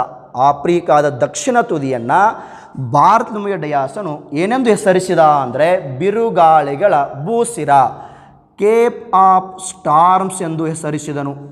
Cape of storms. ಆಫ್ರಿಕಾದ ದಕ್ಷಿಣ ತುದಿಯನ್ನು ಕೇಪ್ ಆಫ್ ಸ್ಟಾರ್ಮ್ಸ್ ಅಥವಾ ಬಿರುಗಾಳಿಗಳ ಭೂಸಿರ ಎಂದು ಕರೆದವರು ಯಾರು ಅಂತಂದರೆ ಬಾರ್ತಲೋಮಿಯೋ ಡಯಾಸ್. ಕಾರಣ ಆತನಿಗೆ ಎದುರಾಗಿ ಬಿರುಗಾಳಿ ಬೀಸಿದ್ದಕ್ಕಾಗಿ ಅವನು ಮುಂದೆ ಪ್ರಯಾಣ ಮಾಡೋಕ್ಕೆ ಆಗಲಿಲ್ಲ. ಅದಕ್ಕಾಗಿ ಒಂದು ಹೆಸರಿಸಿ ಆತನು ಮುಂದೆ ಹೋಗದೆ ಆ ದಕ್ಷಿಣ ತುದಿಯಿಂದ ಏನು ಮಾಡಿದ ಮರಳಿ ತನ್ನ ದೇಶಕ್ಕೆ ಹೋಗ್ತಾನೆ. ಈ ಬಾರ್ತಲೋಮಿಯೋ ಡಯಾಸ್ ಭಾರತವನ್ನು ತಲುಪಲಿಲ್ಲ. ಆಫ್ರಿಕಾದ ದಕ್ಷಿಣ ತುದಿಯಿಂದನೇ ಮರಳಿ ತನ್ನ ದೇಶಕ್ಕೆ ಹೋದ. ಆತನನ್ನು ಕಳಿಸಿದ ರಾಜ ಯಾರು ಅಂತಂದರೆ 2ನೇ ಜಾನ್. ಈ ಬಾರ್ತಲೋಮಿಯೋ ಡಯಾಸ್ ಮರಳಿ ಹೋಗಿ 2ನೇ ಜಾನಿಗೆ ಹೇಳಿದ, ನನಗೆ ಆಫ್ರಿಕಾ ದಕ್ಷಿಣ ತುದಿಯಿಂದ ಮುಂದೆ ಹೋಗೋಕ್ಕಾಗಲಿಲ್ಲ, ಕಾರಣ ಅಲ್ಲಿ ಬಿರುಗಾಳಿಗಳ ಬೀಸ್ತಿದ್ವು, ಅವತನ್ನು ಎದುರಿಸಿ ಮುಂದೆ ಹೋಗೋಕ್ಕಾಗದೆ ಮರಳಿ ಬಂದೀನಿ ಅಂಥೇಳಿ ನನ್ನ ಪ್ರಯತ್ನ ವಿಫಲವಾಗಿದೆ ಅಂಥೇಳಿ ಹೋಗಿ ಯಾರಿಗೆ ಹೇಳಿದ ಅಂದರೆ 2ನೇ ಜಾನನಿಗೆ ಹೇಳ್ತಾನೆ. ಆವಾಗ 2ನೇ ಜಾನದ ಏನು ಆಸೆ ಇತ್ತು ಅಂತಂದರೆ ಇವನು ಭಾರತವನ್ನು ಜಲಮಾರ್ಗ ಸಂಶೋಧನೆ ಮಾಡಿ ಭಾರತವನ್ನು ಕಂಡು ಹಿಡಿತಾನೆ, ನಾವು ವ್ಯಾಪಾರ ಮಾಡ್ಬೋದು ಅನ್ನೋ ಆಸೆ ಇರ್ತದೆ. ಆದರೆ ಆ ಒಂದು ಆಸೆಯನ್ನು ನಿರಾಸೆ ಮಾಡಿದವರು ಯಾರು ಅಂದರೆ ಬಾರ್ತಲೋಮಿಯೋ ಡಯಾಸ್. ಈತನು ಬಂದು 2ನೇ ಜಾನಿಗೆ ಹೇಳಿದಾಗ 2ನೇ ಜಾನ್ ಮರಳಿ ಏನು ಹೇಳಿದ ಅಂತಂದರೆ, ನೀನು ಅಲ್ಲಿಯವರೆಗೆ ಹೋಗಿದ್ದಿ, ಆಫ್ರಿಕಾದ ದಕ್ಷಿಣ ತುದಿಯವರೆಗೆ ಹೋಗಿದ್ದಿ, ಮುಂದೆ ನೀವು ಹಾಗೆ ಪ್ರಯಾಣ ಮಾಡಿದರೆ ನಮಗೆ ಏನು ಭರವಸೆ ಇತ್ತು ಅಂತಂದರೆ ಭಾರತ ದೇಶ ಸಿಗ್ಬೋದನ್ನೋ ಭರವಸೆನೇ ಇತ್ತು. ಆ ನಮ್ಮ ಭರವಸೆಯನ್ನು ನೀನು ಸುಳ್ಳು ಮಾಡಿದಿ. ಅದು ಕೇಪ್ ಆಫ್ ಸ್ಟಾರ್ಮ್ಸ್ ಅಲ್ಲ, ಅದು ಬಿರುಗಾಳಿಗಳ ಭೂಸಿರ ಅಲ್ಲ, ಅದು ಒಂದು ಒಳ್ಳೆಯ ಭರವಸೆಯ ಭೂಸಿರ ಅಂತೇಳಿ ಕರೆದವ್ರು ಯಾರು ಅಂದರೆ 2ನೇ ಜಾನ್. ಅಂತಂದರೆ ಅದು ಕೇಪ್ ಆಫ್ ಸ್ಟಾರ್ಮ್ಸ್ ಅಲ್ಲ, ಅದು ಒಂದು ಕೇಪ್ ಆಫ್ ಗುಡ್ ಹೋಪ್ ಅಂತೇಳಿ ಕರೆದವ್ರು ಯಾರು ಅಂದರೆ 2ನೇ ಜಾನ್. ಕೇಪ್ ಆಫ್ ಸ್ಟಾರ್ಮ್ಸ್ ಎಂದು ಹೆಸರಿಸಿದವರು ಬಾರ್ತಲೋಮಿಯೋ ಡಯಾಸ್. ಆದರೆ ಅದನ್ನು ಅದೇ ಆಫ್ರಿಕಾದ ದಕ್ಷಿಣ ತುದಿಯನ್ನು ಕೇಪ್ ಆಫ್ ಗುಡ್ ಹೋಪ್ ಎಂದು ಕರೆದವರು, ಗುಡ್ ಹೋಪ್ ಎಂದು ಹೆಸರಿಸಿದವರು ಯಾರು ಅಂತಂದರೆ 2ನೇ ಜಾನ್ ಅಂತೇಳಿ ಗೊತ್ತಿರಬೇಕು. ಇದು ಭಾಳ ಸರಿ ಕ್ವಶನ್ ಆಗಿದೆ. ಆಫ್ರಿಕಾದ ದಕ್ಷಿಣ ತುದಿಯನ್ನು ಕೇಪ್ ಆಫ್ ಗುಡ್ ಹೋಪ್ ಎಂದು ಹೆಸರಿಸಿದವರು ಯಾರು ಅಂತೇಳಿ ಕೇಳ್ತಿರ್ತಾರೆ. 2ನೇ ಜಾನ್. ಕೇಪ್ ಆಫ್ ಸ್ಟಾರ್ಮ್ಸ್ ಎಂದು ಹೆಸರಿಸಿದವರು ಯಾರು ಅಂದರೆ ಬಾರ್ತಲೋಮಿಯೋ ಡಯಾಸ್ ಅಂತೇಳಿ. ಆದರೆ 2ನೇ ಜಾನ್ ಅಥವಾ ಈ ಬಾರ್ತಲೋಮಿಯೋ ಡಯಾಸನ ಪ್ರಯತ್ನ ವಿಫಲವಾಗ್ತದೆ. ಈ ಒಂದು 2ನೇ ಜಾನ್ನ ಪ್ರಯತ್ನ ವಿಫಲವಾದ ನಂತರ 10-15 ವರ್ಷಗಳ ನಂತರ, ಒಂದು ದಶಕಗಳ ಕಾಲ ಯುರೋಪಿಯನ್ನರು ಭಾರತಕ್ಕೆ ಜಲಮಾರ್ಗ ಸಂಶೋಧನೆ ಮಾಡುವ ಕಲ್ಪನೆಯನ್ನು ಬಿಟ್ಟುಬಿಡ್ತಾರೆ. 2ನೇ ಜಾನ್ನ ಅಧಿಕಾರಾವಧಿ ಮುಗಿದ ನಂತರ ಆ ಪೋರ್ಚುಗಲ್ ದೇಶದಲ್ಲಿ ಇನ್ನೊಬ್ಬ ರಾಜ ಆಳ್ವಿಕೆ ಬರ್ತಾನೆ, ಎಮ್ಯಾನ್ಯುವೆಲ್ ಎಂಬ ರಾಜ. ಎಮ್ಯಾನ್ಯುವೆಲ್ 2ನೇ ಜಾನ ನಂತರ ಅಲ್ಲಿ ಆಳ್ವಿಕೆಗೆ ಬಂದ ರಾಜ ಯಾರು ಅಂತಂದರೆ ಎಮ್ಯಾನ್ಯುವೆಲ್ ಅಂತೇಳಿ. ಈ ಎಮ್ಯಾನ್ಯುವೆಲ್ ರಾಜ ಆಳ್ವಿಕೆ ಬಂದ ಭಾರತಕ್ಕೆ ಬರೋ ಭೂಮಾರ್ಗ ಮುಚ್ಚೋಗಿದ್ದು ಜಲಮಾರ್ಗ ಕಂಡೇ ಹಿಡಿದಿರಲಿಲ್ಲ. ಇವನು ಕೂಡ ವಿಚಾರ ಮಾಡಿದ, ನಾವು ಹೆಂಗಾದರೂ ಮಾಡಿ ಭಾರತಕ್ಕೆ ಹೋಗಿ ಜಲಮಾರ್ಗ ಸಂಶೋಧನೆ ಮಾಡಿ ವ್ಯಾಪಾರನ ಆರಂಭಿಸಬೇಕು ಅಂಥೇಳಿ ನಾವೊಂದು ಯಾಕೆ ಪ್ರಯತ್ನ ಮಾಡಬಾರ್ದು ಅಂಥೇಳಿ ಯಾರಿಗೆ ಕಲ್ಪನೆ ಬರ್ತದೆ ಅಂತಂದ್ರೆ ಎಮ್ಯಾನ್ಯುವೆಲ್ಲನಿಗೆ. ಈತನೂ ಕೂಡ 10 ವರ್ಷಗಳ ನಂತರ ಅಂತಂದರೆ 1497ರಲ್ಲಿ ಕ್ರಿಸ್ತ ಶಕ 1497ರಲ್ಲಿ ಎಮ್ಯಾನ್ಯುವೆಲ್ ಎಂಬ ರಾಜ ಒಬ್ಬ ನಾವಿಕನನ್ನು ರೆಡಿ ಮಾಡಿದ. ಕ್ರಿಸ್ತ ಶಕ 1497ರಲ್ಲಿ ಎಮ್ಯಾನ್ಯುವೆಲ್ ಎಂಬ ರಾಜನ ಸಹಾಯದೊಂದಿಗೆ ಇದೇ ಲಿಸ್ಬನ್ ಬಂದರಿನ ಮೂಲಕ ಭಾರತಕ್ಕೆ ಜಲಮಾರ್ಗ ಸಂಶೋಧಿಸಲು ಪ್ರಯಾಣ ಆರಂಭಿಸಿದ ನಾವಿಕ ಯಾರು ಅಂತಂದರೆ ವಾಸ್ಕೋ ಡಿ ಗಾಮಾ ಎಂಬ ನಾವಿಕ. ಕ್ರಿಸ್ತ ಶಕ 1497ರಲ್ಲಿ ಎಮ್ಯಾನ್ಯುವೆಲ್ನ ಸಹಾಯದೊಂದಿಗೆ ಲಿಸ್ಬನ್ ಬಂದರಿನ ಮೂಲಕ ಪ್ರಯಾಣ ಆರಂಭಿಸಿದ ನಾವಿಕ ಯಾರು ಅಂದರೆ ವಾಸ್ಕೋಡಿ ಗಾಮ. ಈ ವಾಸ್ಕೋಡಿ ಗಾಮ ಲಿಸ್ಬನ್ ಬಂದರಿಗೆ ಪ್ರಯಾಣ ಮಾಡೋಕ್ಕೆ ಆರಂಭಿಸಿದ. ಈತನೊಂದಿಗೆ 4 ಹಡಗುಗಳು ಬರ್ತಿರ್ತವೆ. ಆದರೆ ಈತನು ಬಂದ ಹಡಗು ಯಾವುದು ಅಂತಂದರೆ ಸಾವೋ ಗ್ಯಾಬ್ರಿಲ್. ಇದು ಭಾಳ ಸರಿ ಕ್ವಶನ್ ಆಗ್ಯದ. ವಾಸ್ಕೋಡಿ ಗಾಮ ಭಾರತಕ್ಕೆ ಬಂದ ಹಡಗು ಯಾವುದು ಅಂತಂದರೆ ಸಾವೋ ಗ್ಯಾಬ್ರಿಲ್ ಎಂಬ ಹಡಗು. ಹಿಂಗೂ ಕ್ವಶನ್ ಕೇಳ್ಬೋದು. ಅಥವಾ ಭಾರತಕ್ಕೆ ಬಂದ ಪೋರ್ಚುಗಲ್ ದೇಶದ ಮೊದಲ ಹಡಗು ಯಾವುದು ಅಂತೇಳಿ ಕೇಳ್ತಿರ್ತಾರೆ. ಅದು ಕೂಡ ಸಾವೋ ಗ್ಯಾಬ್ರಿಲ್. ಕ್ವಶನ್ ಹೆಂಗೂ ಕೇಳಿದ್ರೆ ಹೇಳಬೇಕು. ವಾಸ್ಕೋಡಿ ಗಾಮ ಬಂದ ಹಡಗಂದ್ರೂ ಸಾವೋ ಗ್ಯಾಬ್ರಿಲ್. ಭಾರತಕ್ಕೆ ಭೇಟಿ ಕೊಟ್ಟ ಪೋರ್ಚುಗೀಸರ ಮೊದಲ ಹಡಗು ಯಾವುದು ಅಂತಂದರೆ ಅದು ಕೂಡ ಸಾವೋ ಗ್ಯಾಬ್ರಿಲ್ ಅಂತೇಳಿ. ಈ ಸಾವೋ ಗ್ಯಾಬ್ರಿಲ್ ಎಂಬ ಹಡಗಿನ ಮೂಲಕ ವಾಸ್ಕೋಡಿ ಗಾಮ ಲಿಸ್ಬನ್ ಬಂದರಿಗೆ ಪ್ರಯಾಣ ಆರಂಭಿಸಿದ. ಈತನಿಗೆ ಸಹಾಯ ಮಾಡಿದ ರಾಜ ಯಾರು ಅಂತಂದರೆ ಎಮ್ಯಾನ್ಯುವೆಲ್. ಯಾವಾಗ ಪ್ರಯಾಣ ಆರಂಭಿಸಿದ್ದ ಅಂದರೆ 1497ರಲ್ಲಿ. 1497ರಲ್ಲಿ ಪ್ರಯಾಣ ಆರಂಭಿಸಿದ. ಪ್ರಯಾಣ ಮಾಡ್ತಾ ಬರಬೇಕಾದ್ರೆ ಆಫ್ರಿಕಾದ ದಕ್ಷಿಣ ತುದಿಯಲ್ಲಿ ಆ ಸಮಯದಾಗ ಕೂಡ ಬಿರುಗಾಳಿಗಳು ಬೀಸ್ತಾನೆ ಇರ್ತವೆ, ಚಂಡಮಾರುತ ಬೀಸ್ತಿದ್ವು. ಈತನಿಗೂ ಕೂಡ ಆ ಬಿರುಗಾಳಿಗಳನ್ನು ಎದುರಿಸಿ ಮುಂದೆ ಹೋಗೋಕ್ಕಾಗಲಿಲ್ಲ. ಆದರೆ ಈತನು ಮರಳಿ ತನ್ನ ದೇಶಕ್ಕೆ ಹೋಗಲಿಲ್ಲ. ಏನು ಮಾಡಿದ ವಾಸ್ಕೋಡಿ ಗಾಮ ಅಂತಂದರೆ ಈ ಒಂದು ಕರಾವಳಿಯಲ್ಲಿ ಮಡಗಾಸ್ಕರ್ ದ್ವೀಪಗಳು ಅಂತ ಬರ್ತವೆ. ಈಗ ಭಾರತದಲ್ಲಿ ಲಕ್ಷದ್ವೀಪಗಳು, ಅಂಡಮಾನ್ ನಿಕೋಬಾರ್ ದ್ವೀಪಗಳು ಅಂತಂದರೆ ಸುತ್ತಲೂ ನೀರು ಇರ್ತದ, ಮಧ್ಯದಲ್ಲಿ ಒಂದು ಭೂಭಾಗ ಇದ್ದಿತ್ತಂದ್ರೆ ಅದನ್ನು ದ್ವೀಪಗಳು, ನಮ್ಮ ದೇಶ ಪರ್ಯಾಯ ದ್ವೀಪ ಅಂತ ಹೇಳಿದ್ದೀನಿ ಆಗಲೇ ನಾನು. ದ್ವೀಪಗಳು ಮಡಗಾಸ್ಕರ್ ದ್ವೀಪಗಳು ಅಂತ ಇರ್ತವೆ. ಈ ಒಂದು ಮಡಗಾಸ್ಕರ್ ದ್ವೀಪಗಳು ಏನಿದ್ವೋ ಈ ವಾಸ್ಕೋಡಿ ಗಾಮ ಬಿರುಗಾಳಿಗಳನ್ನು ಎದುರಿಸಿ ಮುಂದೆ ಹೋಗೋಕ್ಕಾಗದೆ ಮರಳಿ ತನ್ನ ದೇಶಕ್ಕೆ ಹೋಗಲಿಲ್ಲ. ಅವನು ಏನು ಮಾಡಿದ ಅಂದರೆ ಆ ಬಿರುಗಾಳಿಗಳ ಕಡಿಮೆ ಆಗುವ ತನಕ, ಸ್ವಲ್ಪ ಪ್ರಮಾಣದಲ್ಲಿ ಕಡಿಮೆ ಆಗುವ ತನಕ ಈ ಮಡಗಾಸ್ಕರ್ ದ್ವೀಪದಲ್ಲಿ 1 ತಿಂಗಳು 2 ತಿಂಗಳ ಕಾಲ ಏನು ಮಾಡಿದ ಅಂತಂದರೆ ಆ ದ್ವೀಪಗಳಲ್ಲಿ ತಂಗಿರ್ತಾನೆ. ಆ 2-3 ತಿಂಗಳ ಕಾಲ ಅಲ್ಲೇ ಇದ್ದು ಯಾವಾಗ ಬಿರುಗಾಳಿಗಳ ಕಡಿಮೆ ಆದವೋ ಆ ಬಿರುಗಾಳಿಗಳ ಕಡಿಮೆ ಆದ ನಂತರ ಆತನು ಮತ್ತೆ ಪ್ರಯಾಣವನ್ನು ಮುಂದುವರಿಸಿ ಈ ಕಡೆ ಇಲ್ಲಿ ಅರಬ್ಬಿ ಸಮುದ್ರ ಅಂತೇಳಿ ಹೇಳಿದೆ ನಾನು. ಅದ್ರ ಮೊದಲ ಹೆಸರು ಇಂಪೀರಿಯಲ್ ಸರೋವರ. ಈ ಅರಬ್ಬಿ ಸಮುದ್ರವು ಯಾರ ಹಿಡಿತಕ್ಕೆ ಒಳಪಟ್ಟಿತ್ತು ಅಂದರೆ ಅರಬ್ಬರ ಹಿಡಿತಕ್ಕೆ ಒಳಪಟ್ಟಿತ್ತು. ಅರಬ್ಬರ ಹಡಗುಗಳು ನಿರಂತರವಾಗಿ ಅಲ್ಲಿ ಇದ್ದಿರ್ತವೆ. ಆವಾಗ ಈ 4 ಹಡಗುಗಳು ಅರಬ್ಬಿ ಸಮುದ್ರದಲ್ಲಿ ಪ್ರಯಾಣ ಮಾಡ್ತಿರ್ಬೇಕಾದ್ರೆ ಅವರಿಗೆ ಆ ಅರಬ್ಬರು ಏನು ಮಾಡಿದ್ರು ಅಂತಂದರೆ ಅಡ್ಡಾಗ್ತಾರೆ, ಮುಂದೆ ಹೋಗಕ್ಕೆ ಬಿಡೋದಿಲ್ಲ. ಅವಾಗ ಏನು ಮಾಡಿದೆ, ಇವು ಸಮರ್ಥ ನಾವಿಕನಾಗಿರ್ತಕ್ಕಂಥ ವಾಸ್ಕೋಡಿ ಗಾಮನು ಈ ಅರಬ್ಬರನ್ನು ಎದುರಿಸಿ ಅವರ ಸಹಾಯವನ್ನು ಪಡೆದುಕೊಂಡು ಅರಬ್ಬಿ ಸಮುದ್ರದ ಮೂಲಕ ನಮ್ಮ ಭಾರತದ ಪಶ್ಚಿಮ ಕರಾವಳಿಗೆ ಬಂದು ತಲುಪ್ತಾನೆ. ವಾಸ್ಕೋಡಿ ಗಾಮ ಪ್ರಯಾಣ ಆರಂಭ ಮಾಡಿದ್ದು 1497ರಲ್ಲಿ. ಆತನು ಸತತವಾಗಿ 10.5 ತಿಂಗಳ ಕಾಲ ಪ್ರಯಾಣದಲ್ಲಿದ್ದನು. ಎಷ್ಟು ತಿಂಗಳ ಕಾಲ ಅಂತಂದರೆ ವಾಸ್ಕೋಡಿ ಗಾಮ ಸತತವಾಗಿ 10.5 ತಿಂಗಳ ಕಾಲ ಪ್ರಯಾಣದಲ್ಲಿದ್ದು ಕ್ರಿಸ್ತಶಕ 1498 ಮೇ 17ರಂದು, ಇದು ಡೇಟ್, ಇದು ಇಂಪಾರ್ಟೆಂಟ್, ಇದು ಕ್ರಿಸ್ತಶಕ 1498 ಮೇ 17ರಂದು ವಾಸ್ಕೋಡಿ ಗಾಮನು ಭಾರತದ ಪಶ್ಚಿಮ ಕರಾವಳಿಯಲ್ಲಿರುವ ಕೇರಳದ ಕಲ್ಲಿಕೋಟೆಯ ಕಪ್ಪಡ ಗ್ರಾಮಕ್ಕೆ ಬಂದು ತಲುಪ್ತಾನೆ. ಇದು ಕ್ವಶನ್ ಕೇಳ್ತಿರ್ತಾರೆ. ವಾಸ್ಕೋಡಿ ಗಾಮ ಭಾರತಕ್ಕೆ ಯಾವಾಗ ಬಂದ ಅಂತಂದರೆ 1498 ಮೇ 17ರಂದು. ಯಾವ ಹಡಗಿನ ಮೂಲಕ ಬಂದ ಅಂತಂದರೆ ಸಾವೋ ಗ್ಯಾಬ್ರಿಲ್ ಎಂಬ ಹಡಗಿನ ಮೂಲಕ. ಎಲ್ಲಿಗೆ ಬಂದು ತಲುಪಿದ ಅಂತಂದರೆ ಭಾರತ ದೇಶದ ಕೇರಳದ ಕಲ್ಲಿಕೋಟೆಯ ಕಪ್ಪಡ ಗ್ರಾಮಕ್ಕೆ ಬಂದು ತಲುಪ್ತಾನೆ. ಕಪ್ಪಡ ಗ್ರಾಮ ಇದು ಇಂಪಾರ್ಟೆಂಟ್. ಇದು ನಮಗೆ ಕೇರಳ ಅಂತ ಗೊತ್ತಿರ್ತದ, ಕಲ್ಲಿಕೋಟೆ ಅಂತ ಗೊತ್ತಿರ್ತದೆ, ಅದು ಕಪ್ಪಡ ಗ್ರಾಮ. ಈಗ ಡೆಪ್ತಾಗಿ ಕ್ವಶನ್ ಕೇಳಕತ್ತಾರ. ಕಪ್ಪಡ ಗ್ರಾಮಕ್ಕೆ ಬಂದು ಈ ವಾಸ್ಕೋಡಿ ಗಾಮ ತಲುಪಿದಾಗ ಆ ಕೇರಳದಲ್ಲಿ ಆಳ್ವಿಕೆ ಮಾಡುತ್ತಿರುವ ರಾಜ ಯಾರು ಅಂತಂದರೆ ಜಾಮೋರಿನ್ ಎಂಬ ರಾಜ. ಆ ಸಮಯದಲ್ಲಿ ಕೇರಳದಲ್ಲಿ ಆಳ್ವಿಕೆ ಮಾಡುತ್ತಿರುವ ರಾಜ ಜಾಮೋರಿನ್. ಈ ಜಾಮೋರಿನನ್ನು ಮಾನವಿಕ್ರಮ ಎಂದು ಕೂಡ ಕರೆಯುತ್ತಾರೆ. ಮಾನವಿಕ್ರಮ ಜಾಮೋರಿನನ್ನು ಏನೆಂದು ಕರೀತಾರೆ ಅಂತಂದ್ರೆ ಅವನ ಇನ್ನೊಂದು ಹೆಸರು ಮಾನವಿಕ್ರಮ ಅಂತೇಳಿ. ಈ ಜಾಮೋರಿನ್ ಕೇರಳದಲ್ಲಿ ಆಳ್ವಿಕೆ ಮಾಡ್ತಿದ್ದ. ಈ ಜಾಮೋರಿನ್ ಏನು ಮಾಡಿದ ಅಂದರೆ ವಾಸ್ಕೋಡಿ ಗಾಮನನ್ನು ಅದ್ದೂರಿಂದ ಸ್ವಾಗತ ಮಾಡ್ತಾನೆ. ಕ್ರಿಸ್ತಶಕ 1498 ಮೇ 17ರಂದು ವಾಸ್ಕೋಡಿ ಗಾಮ ಬಂದು ತಲುಪಿದಾಗ ಈ ಜಾಮೋರಿನ್ ಏನು ಮಾಡಿದ ಅಂದ್ರೆ ಆತನನ್ನು ಸ್ವಾಗತ ಮಾಡಿ ಆತನಿಗೆ ವ್ಯಾಪಾರಕ್ಕೆ ಅನುಮತಿ ಕೊಟ್ಟ. ಈ ಜಾಮೋರಿನನ್ನು ಅನುಮತಿ ಪಡೆದುಕೊಂಡ ವಾಸ್ಕೋಡಿ ಗಾಮನು ಕೆಲವು ತಿಂಗಳ ಕಾಲ ಅದೇ ಕೇರಳದಲ್ಲಿ ಇದ್ದುಕೊಂಡು ವ್ಯಾಪಾರ ಮಾಡಿ ಅಪಾರವಾದ ಮಸಾಲೆ ಪದಾರ್ಥವನ್ನು ತೆಗೆದುಕೊಂಡು ತನ್ನ ದೇಶಕ್ಕೆ ಮರಳ್ತಾನೆ.